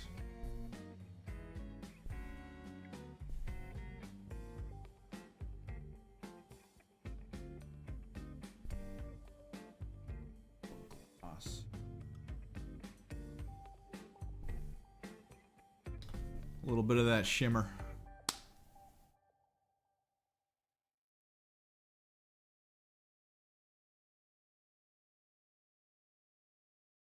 They still got to get the I think the Magus would probably look better as a Locust, if anything else. I mean, you could just give her a sniper or a knife and then just claim that she's a Sanctus Talon or a Sanctus Sniper.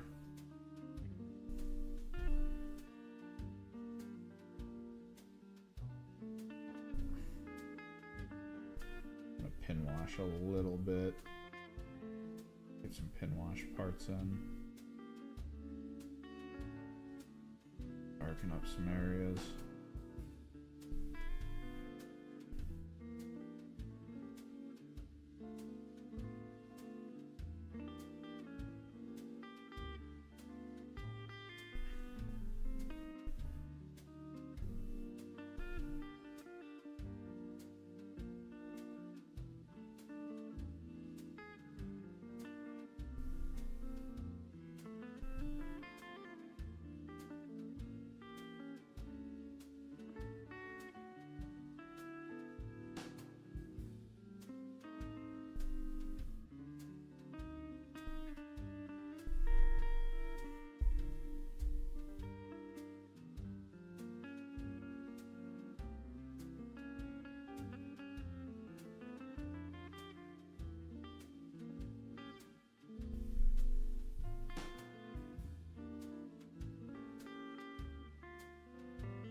description.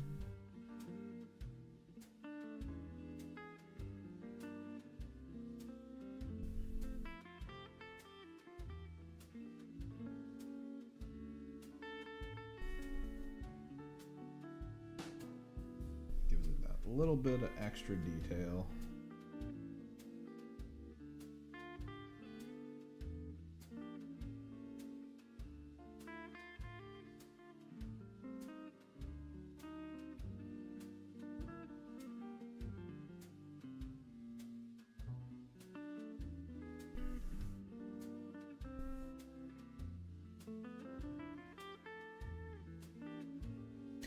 Alright, we've got, let's do the baseline for the different scripture stuff. A little bit of the white, the off-white down on it. Poggers. Poggers.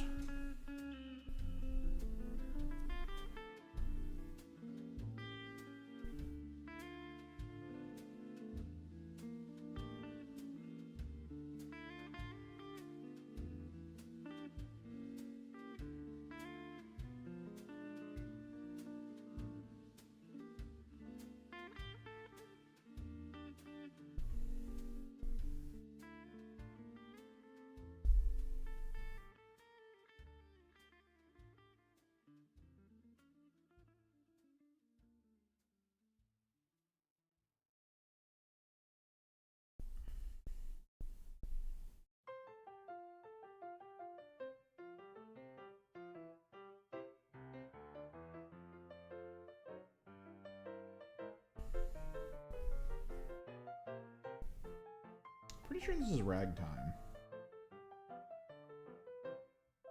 I guess rather than make their own little section for ragtime on this stuff, they just wanted to be like, eh, screw it.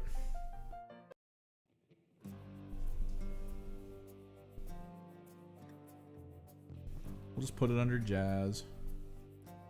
This doesn't at all sound like jazz.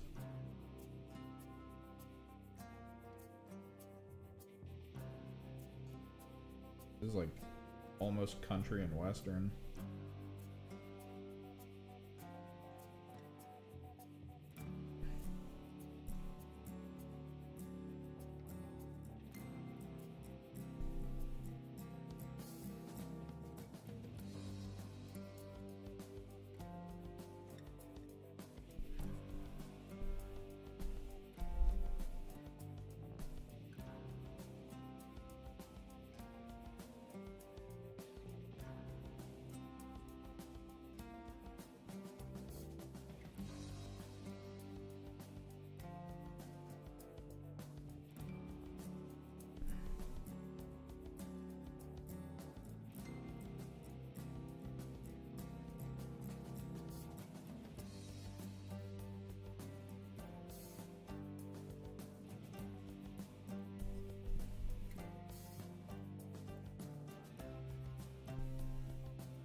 Alright, baselines for scripture. We need to do the gold. I think we will start as Aztec gold. Clickety click click click click click.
just outside of your shade, and you doing the things you do, try to dim the thing that makes me me.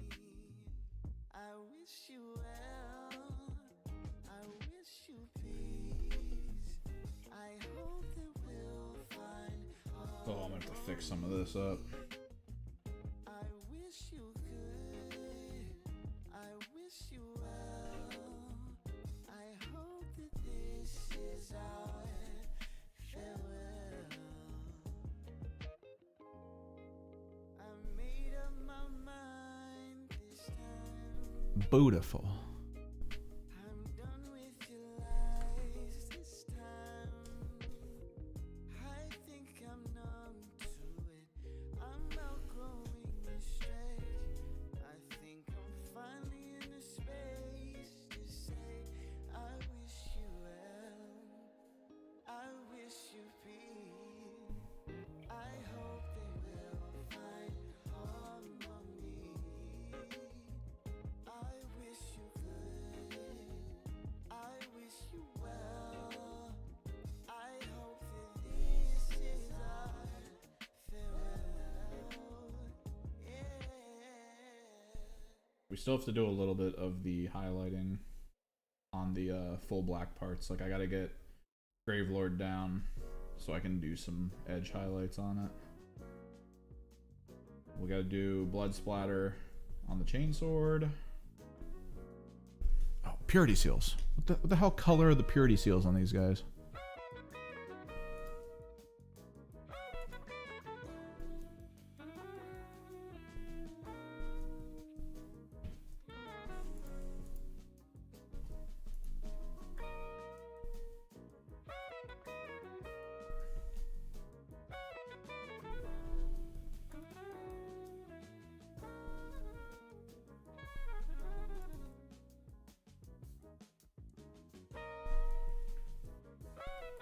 The example from the box shows it as sort of like a weird, almost like a fleshy pink tone. It's like odd.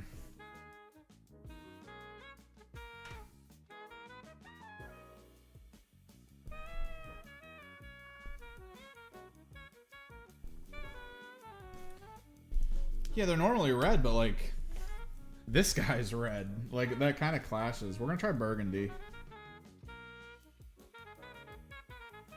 Because I do want it to stand out from him.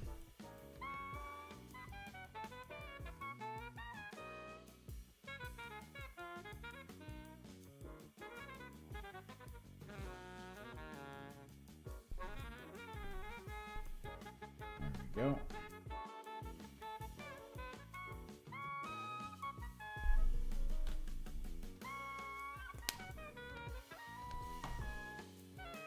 That way it's still tinged red.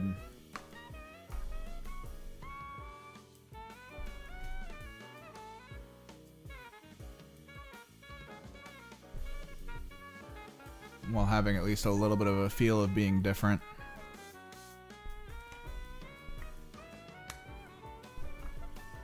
I need to grab my white ink. I'm gonna try to do some lighting in the gun with some watered down white ink.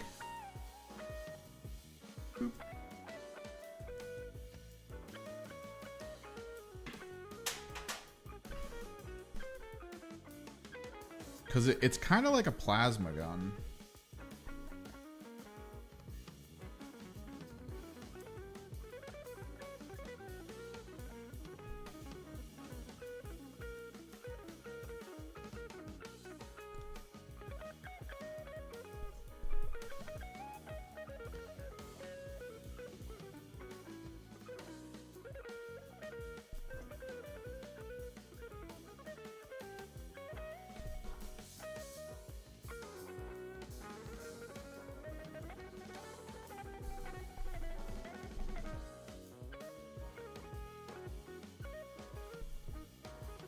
We'll just run some white ink in the components.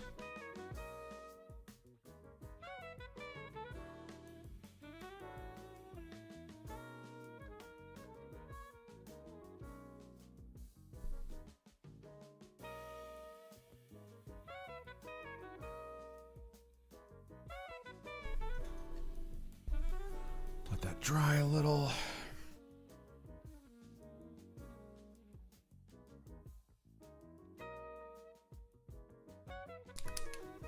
Get an actual gold layer paint.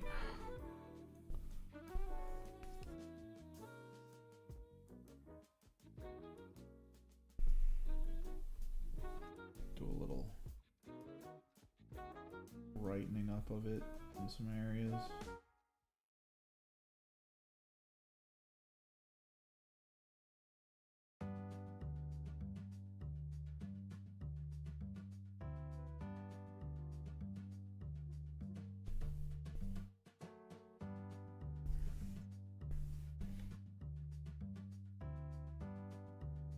God, this guy alone has taken me 2 hours. I'm not happy. I feel like we were doing much better with the servo and the navigator.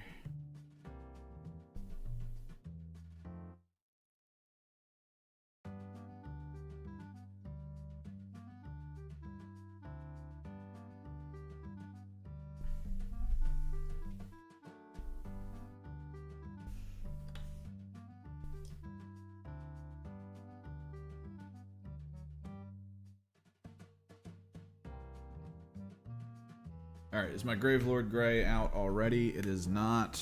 We gotta do some edge highlighting. Or Necromancer Cloak, we'll go with that. Army Painter, Necromancer Cloak.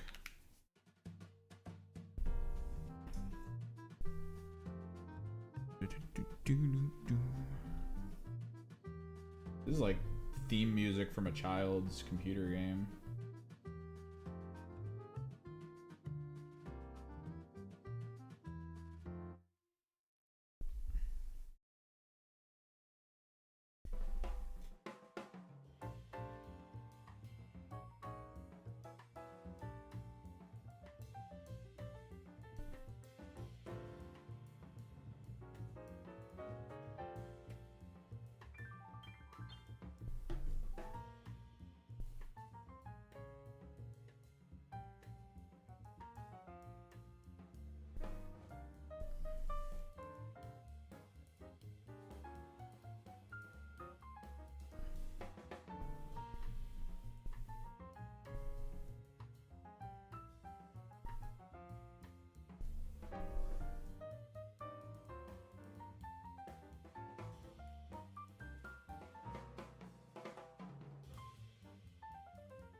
With the ink dry, we'll grab some Striking Scorpion Green.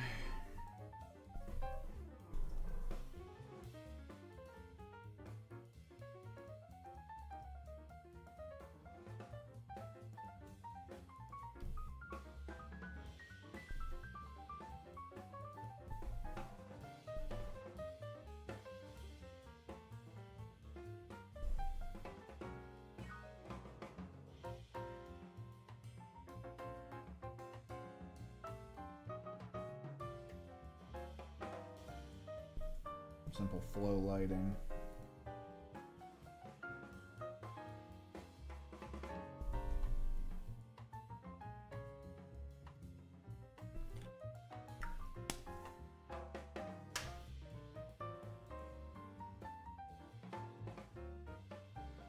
Check out my Kroot skin tone. I was trying to pick one and I was thinking of like brown colors, but then I realized I had this like weird almost predator green, like the predator skin tone green, and I was like, oh hell yeah, we're doing that. I think it's a grav pistol, but it might be like a weirdly modified plasma pistol.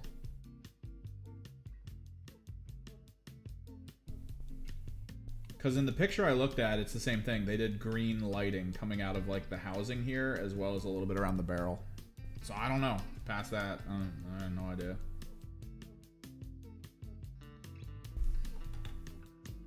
Do we've got bone tone? We've got to have the bone tone.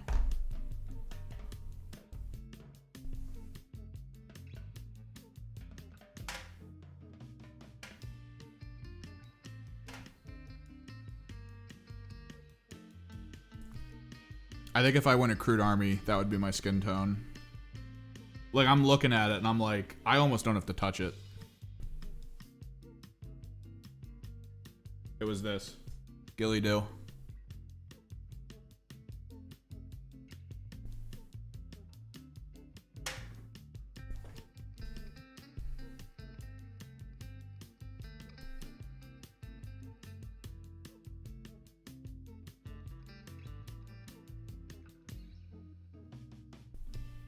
Age up the little scriptures.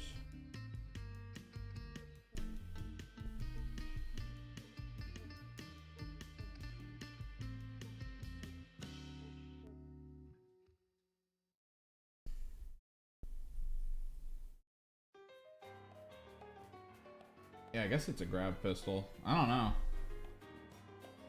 I'm running off the colors that they showed, because I think most people are like, oh, you can do... I try to do purple as like grab color to separate it from plasma, which is usually green or blue. Although I guess plasma is usually blue, and then maybe lore-wise they maybe lean towards green for grab. I don't know. It's green. That's all that matters. Because green is a nice accent color to Blood Angel Red.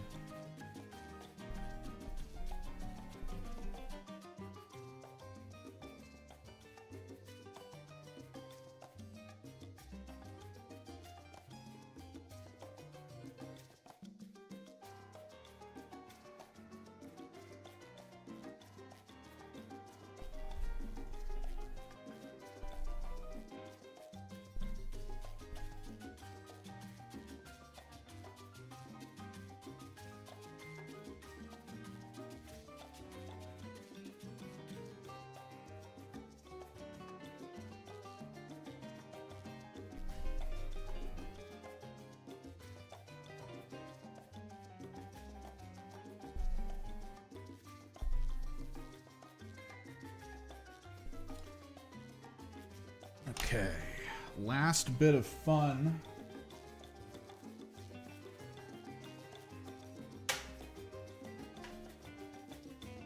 For the character model himself. I know, right? Salsa, straight up. Salsa. So we gotta get kind of a rough bristle and blood for the blood god. Get like really saturated E, and then just rah.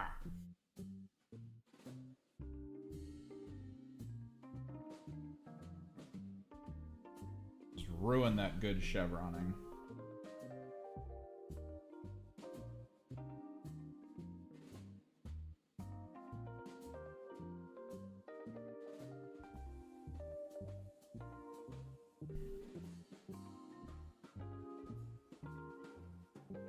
As everyone knows, not a good chainsword unless it's covered in the gore of its enemy.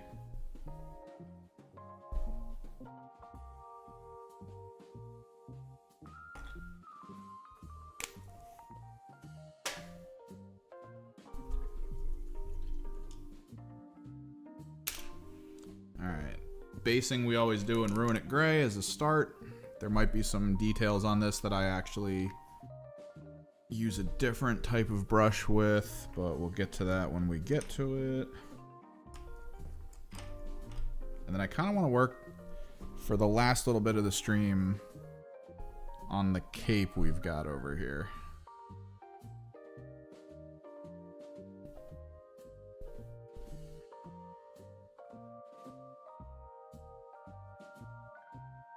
On the Aldari.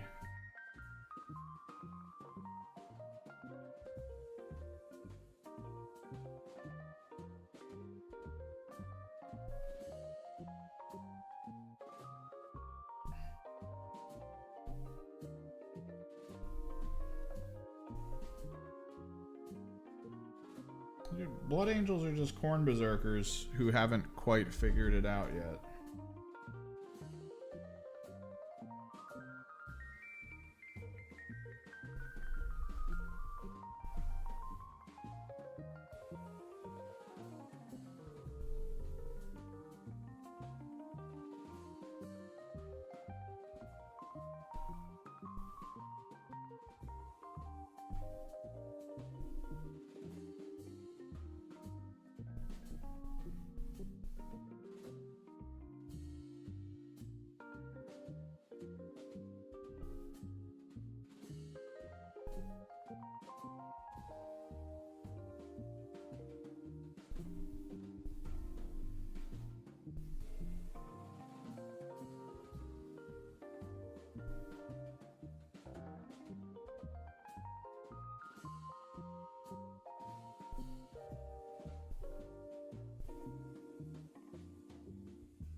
Yeah, but he has them both. That's like the key thing about Chaos. Even if you don't directly like worship them, the taking action in the realm of like what that god prefers is worshiping them. So like pretty much every Space Marine worships Khorne to a degree.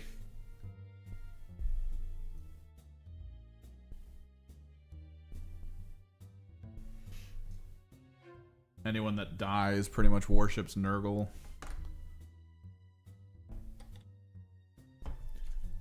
Anyone that tries to learn anything pretty much worships Tzeentch. Like, it's over. Chaos has already won.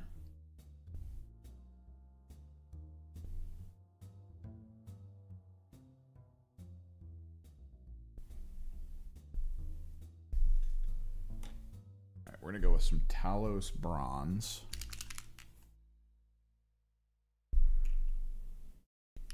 I mean, it's so wild to see the game now in the way that it is. Because, like, the notion is always, like, we need to fight Chaos. But then you look at how they're fighting Chaos, and you're like, you know you're using Chaos, right?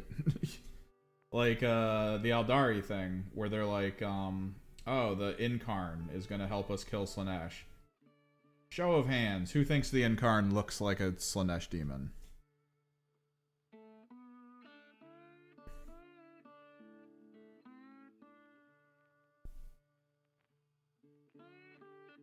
Because I got the feeling that something ain't right.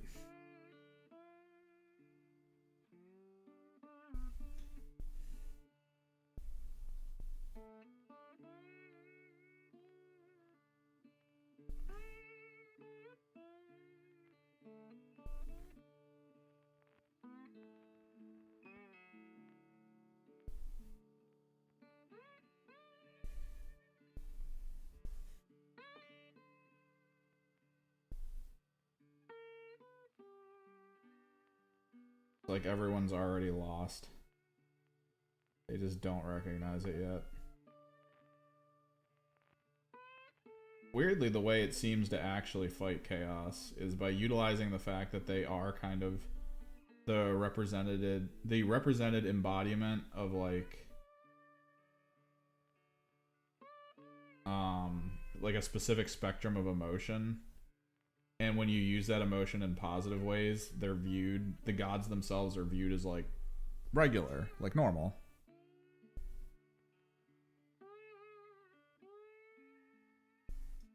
Like there's civilizations that are written about in the stories where they worship the gods by like different names, but like those gods are actually like positive. And it's provided them prosperity as a people. So it's like, the only reason the Chaos Gods are bad is because we exist. And we make them that way. It's kind of funny.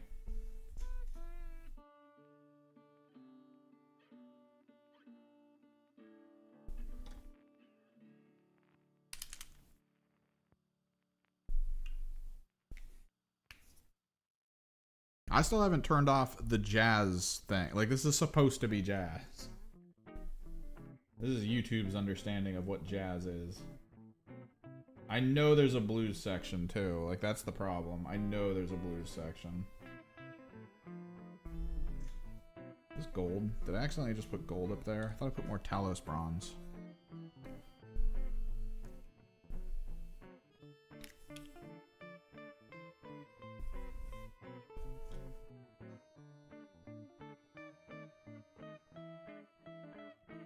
Ah! I got blood for the blood god all over my hands. No.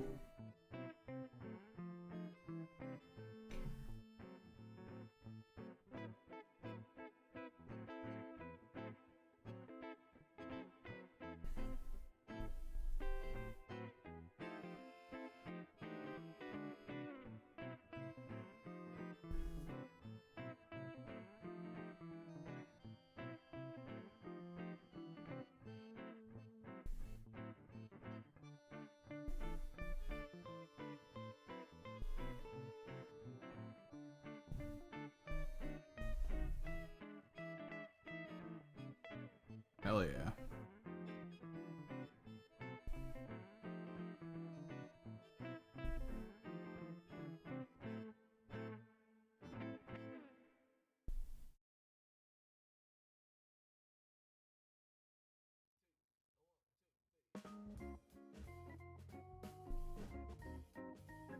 I think this is the second time I've heard a baseball jazz theme.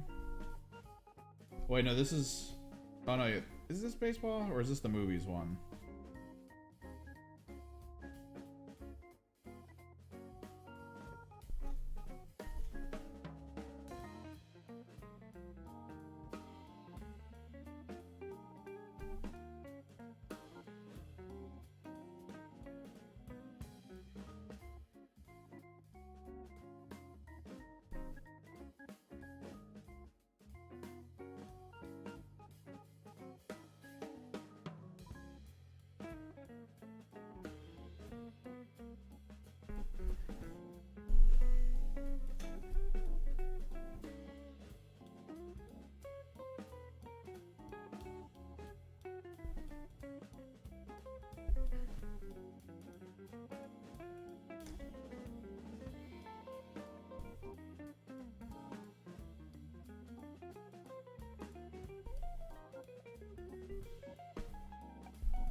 Give that a second to dry.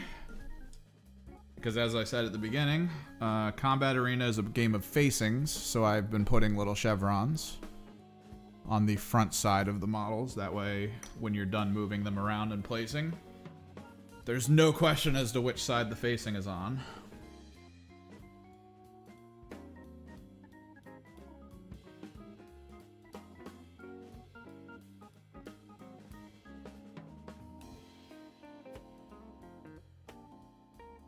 While we wait for that to dry, so I'm not just sitting here doing nothing. We gotta try to figure out how I can work on the flats for this. I gotta find one of my dark greens and we'll work that way.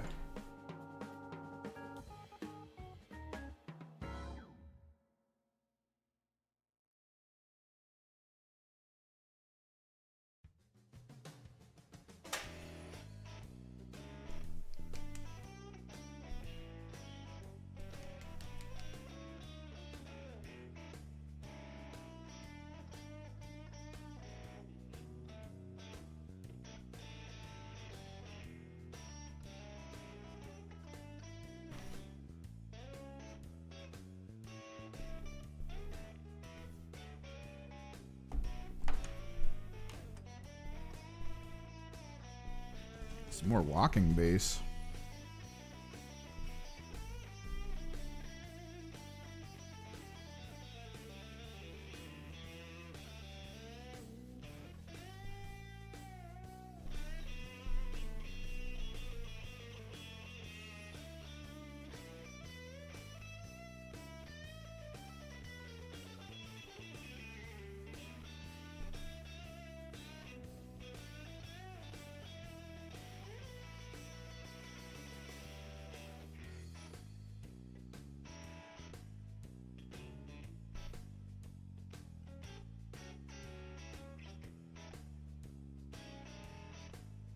We're gonna have to work on layering this up a lot.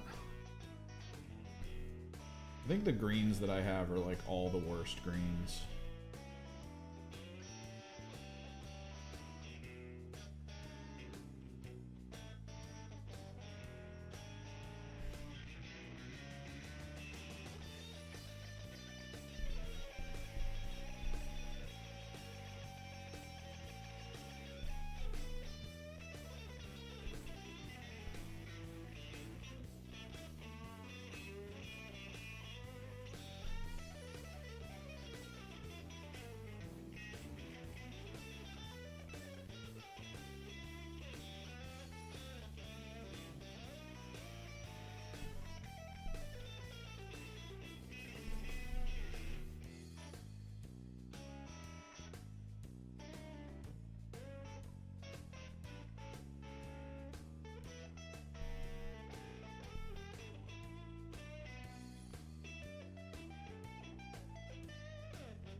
I do like the Eldari character from this group.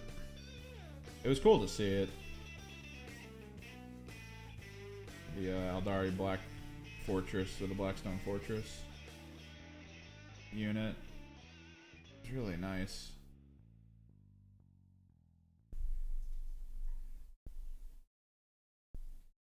Because again, it's cool to see some of the other factions get representation in other modes and formats. Possibly spark someone's interest in playing a faction they're just not used to.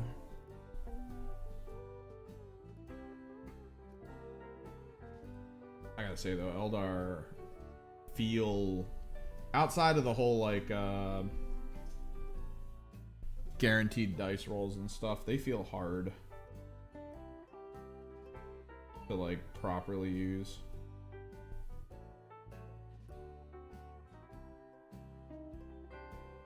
Because you really need to play with like trickery. Then again, I am playing Genestealer Cult, which is like Lord of Trickery. Our whole purpose is to trick you. And if we fail, we're probably gonna die. I really want to put them on the table again and fight someone else. But I do need to start really getting into the Thousand Suns. Like, they're still my faction of choice. I still love their rules more than most.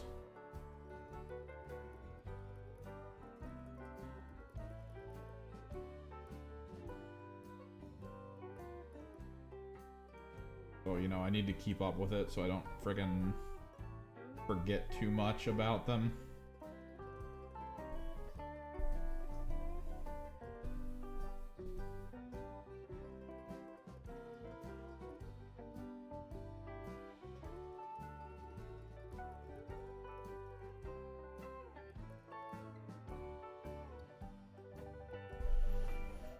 That really is how it works.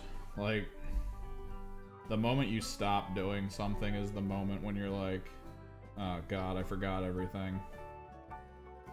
Like, I just started getting into the habit of remembering to pick which attack mode that I want to be in every round.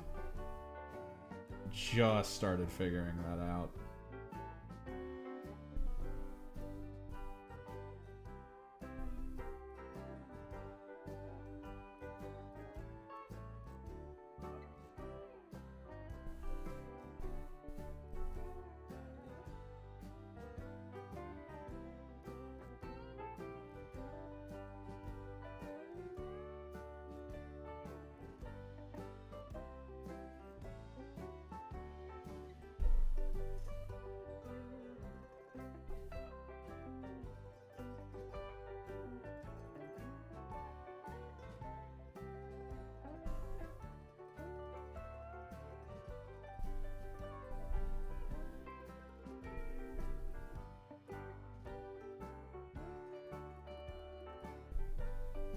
Still this one part over here that's not great.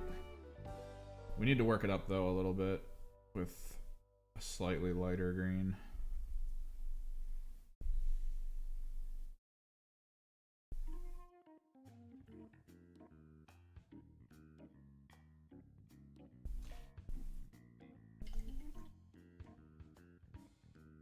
Before that, this is dry.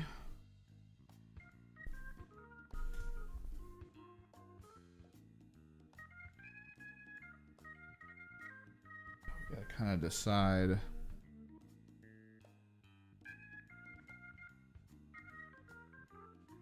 I'm gonna do maybe over here.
Let that dry up a little bit.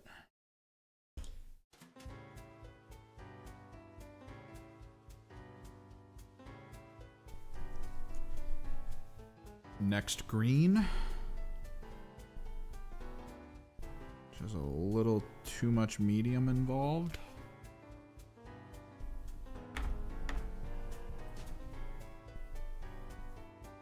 Oh god, I don't think this is gonna work. Mixing.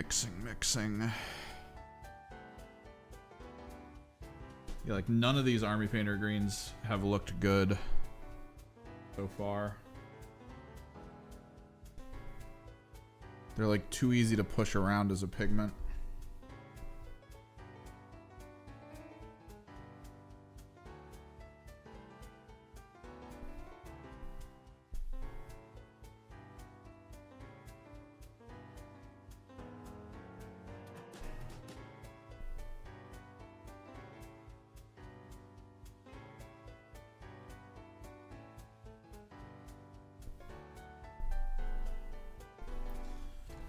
Does this not have a mixing ball in it?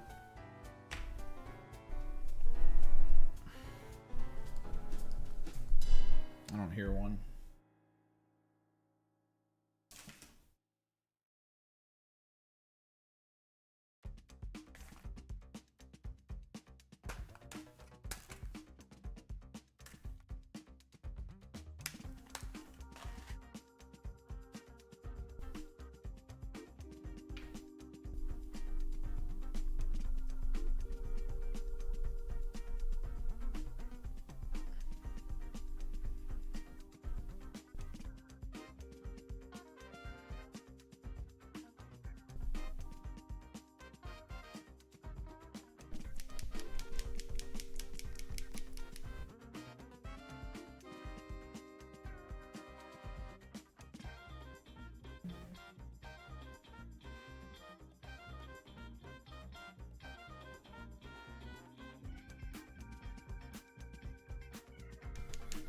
I wonder if I might as well just mix like a little bit of the Pro Acryl white in with this really dark green that I got.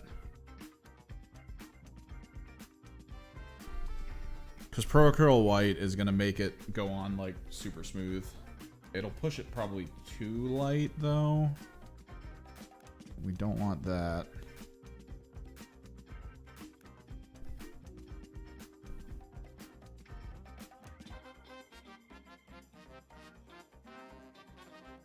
This green has not been good to work with.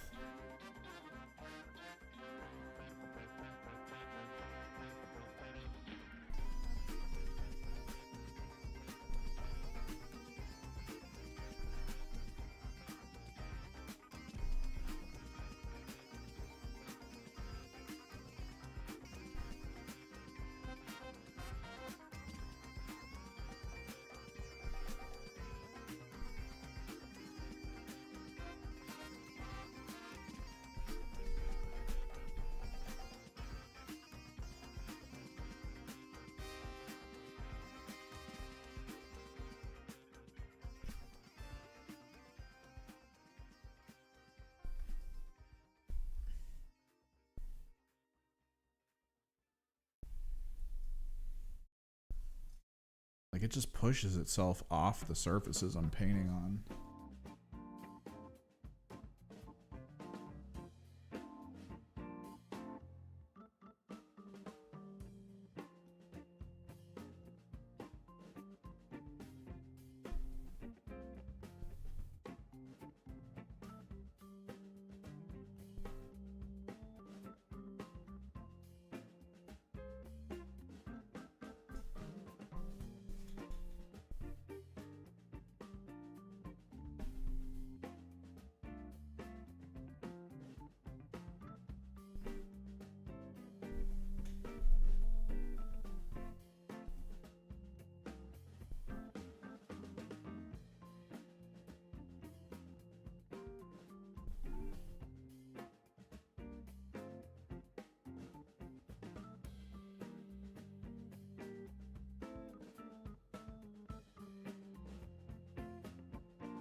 This spot right here.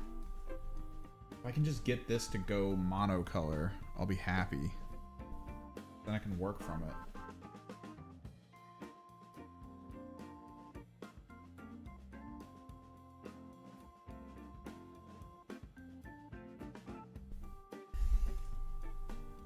Like, pigment just does not want to stick to it. Which I do not understand.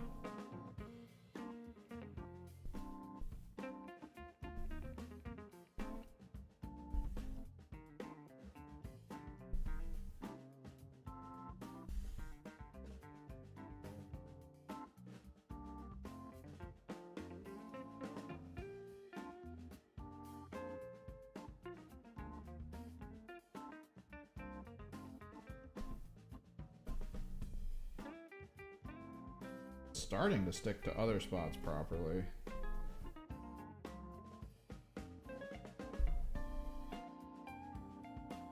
Like I got that spot right there that was a problem. Maybe we just have to keep working at it. Let it dry and then go back.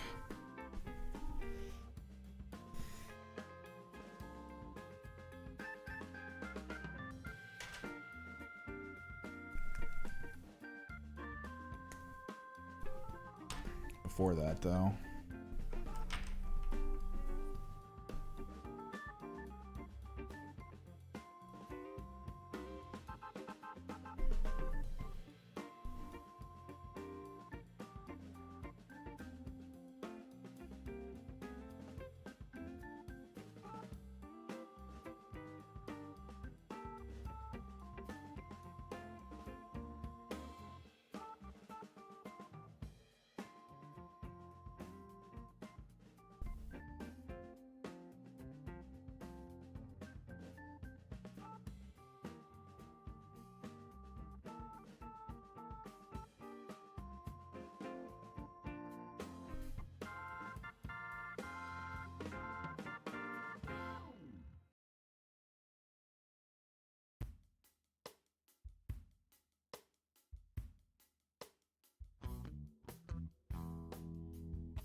Well, sort of. The gel is actually the medium.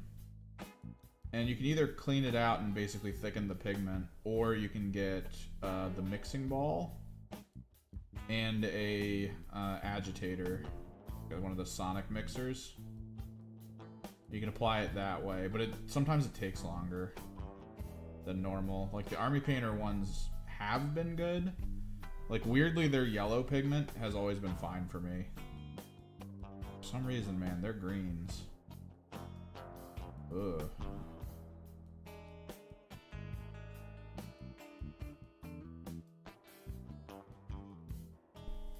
Almost would not recommend the greens ever.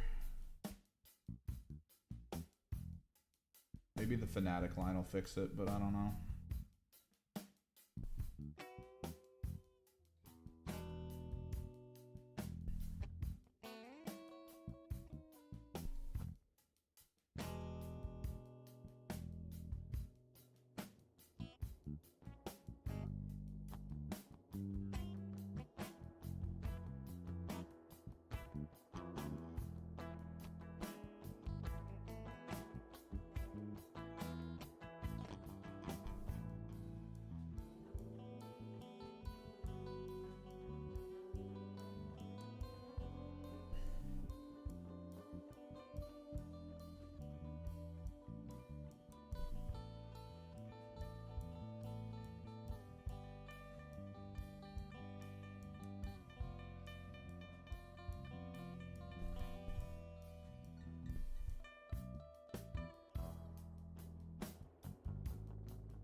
Slowly but surely, layer by layer, fixing the problem.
feel like we finally made our way back to the jazz that this whole playlist was supposed to be. I'm getting like ragtime and like weird rockabilly stuff.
I mean, I feel like it would be the Noise Marines, but it would be the kind of jazz that, like, is actually just full-on cacophony jazz.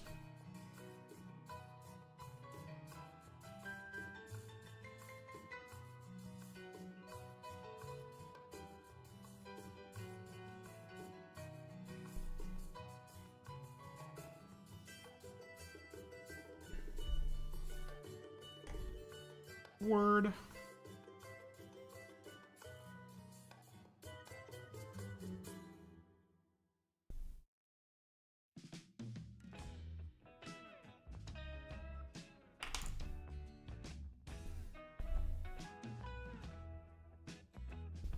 I'm gonna have to get moving here in a second so I can get some recording done, finish the script writing.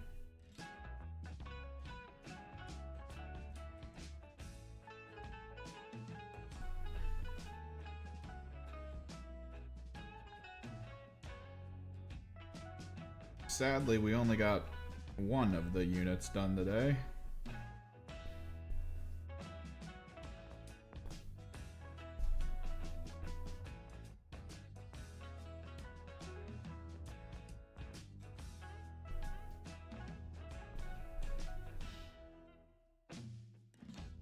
I feel like Noise Marines would listen to Reggaetron.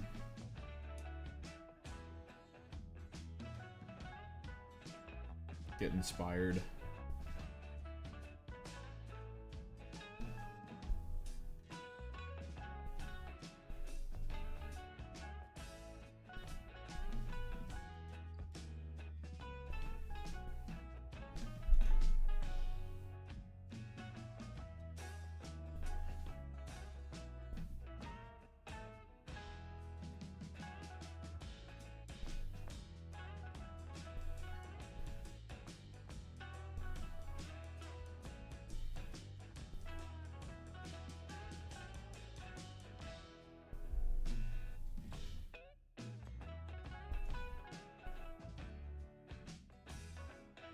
Oh no, yeah, I was worried. I was worried like I wasn't gonna be able to touch on any of these for the rest of the week.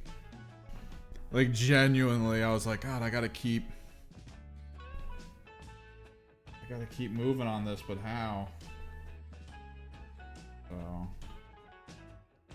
streaming's still probably gonna be a little weird in terms of timing. Don't know if I'm gonna be able to stream tomorrow or when. So, you know, as per usual, we have a Discord you can follow. You can come over to it, see what I'm up to. Try to keep you guys informed of what's going on.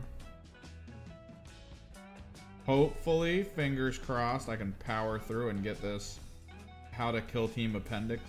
How to Kill Team Appendix rules video done by Monday. So you guys can have access to my, I guess, overview of how that all works.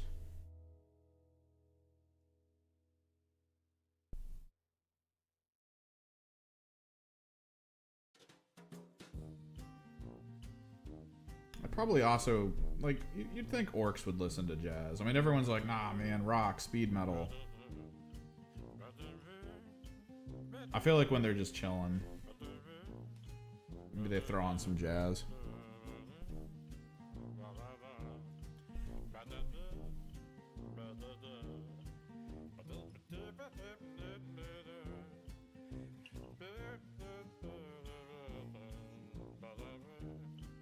To anyone who thinks they can't sing, I introduce you to this song.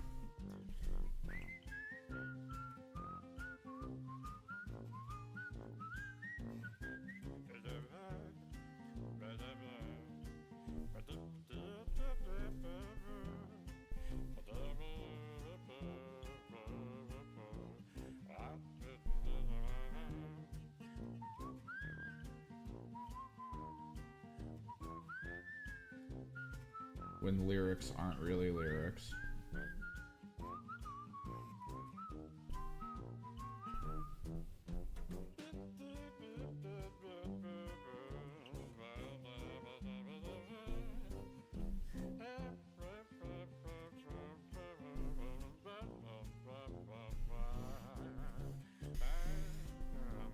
Like, if they don't listen to it out loud, think of this song playing in their heads as they're ripping around a battlefield,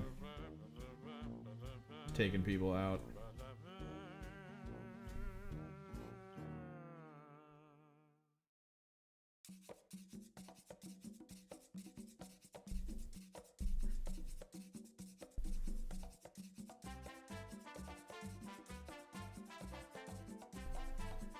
Some more salsa.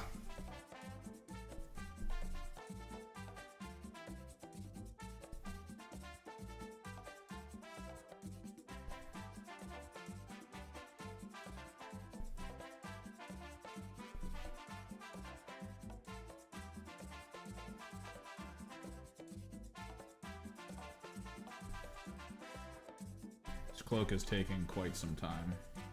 I feel like I want to do one more highlight color, but it is 4 o'clock. I gotta get moving.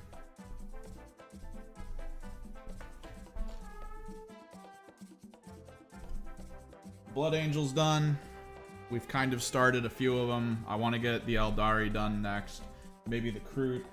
We've still got the little Ratlings and the Rogue Trader to even get started on. There's so much. There's so much. I kind of feel like with the cloak, what we could do, we could try to edge highlight with like a moot green.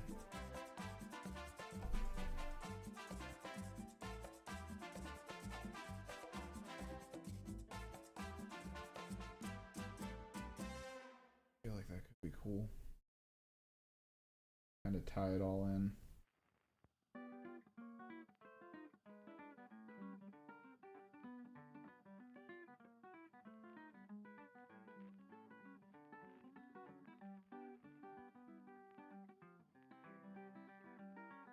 Yeah, we've got a ways to go before these combat arena people are even done, and I've got 2 Mutilith Vortex Beasts in the wings that are done being built that need some B-roll recorded, and then we're in white primer, doing some color Zenithals. We've got so much to do with them.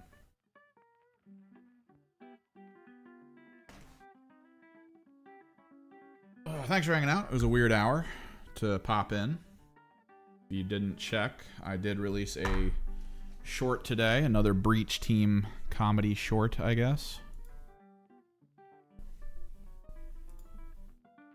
And yeah, hopefully I can get a video done soon. Till next time, guys. Later.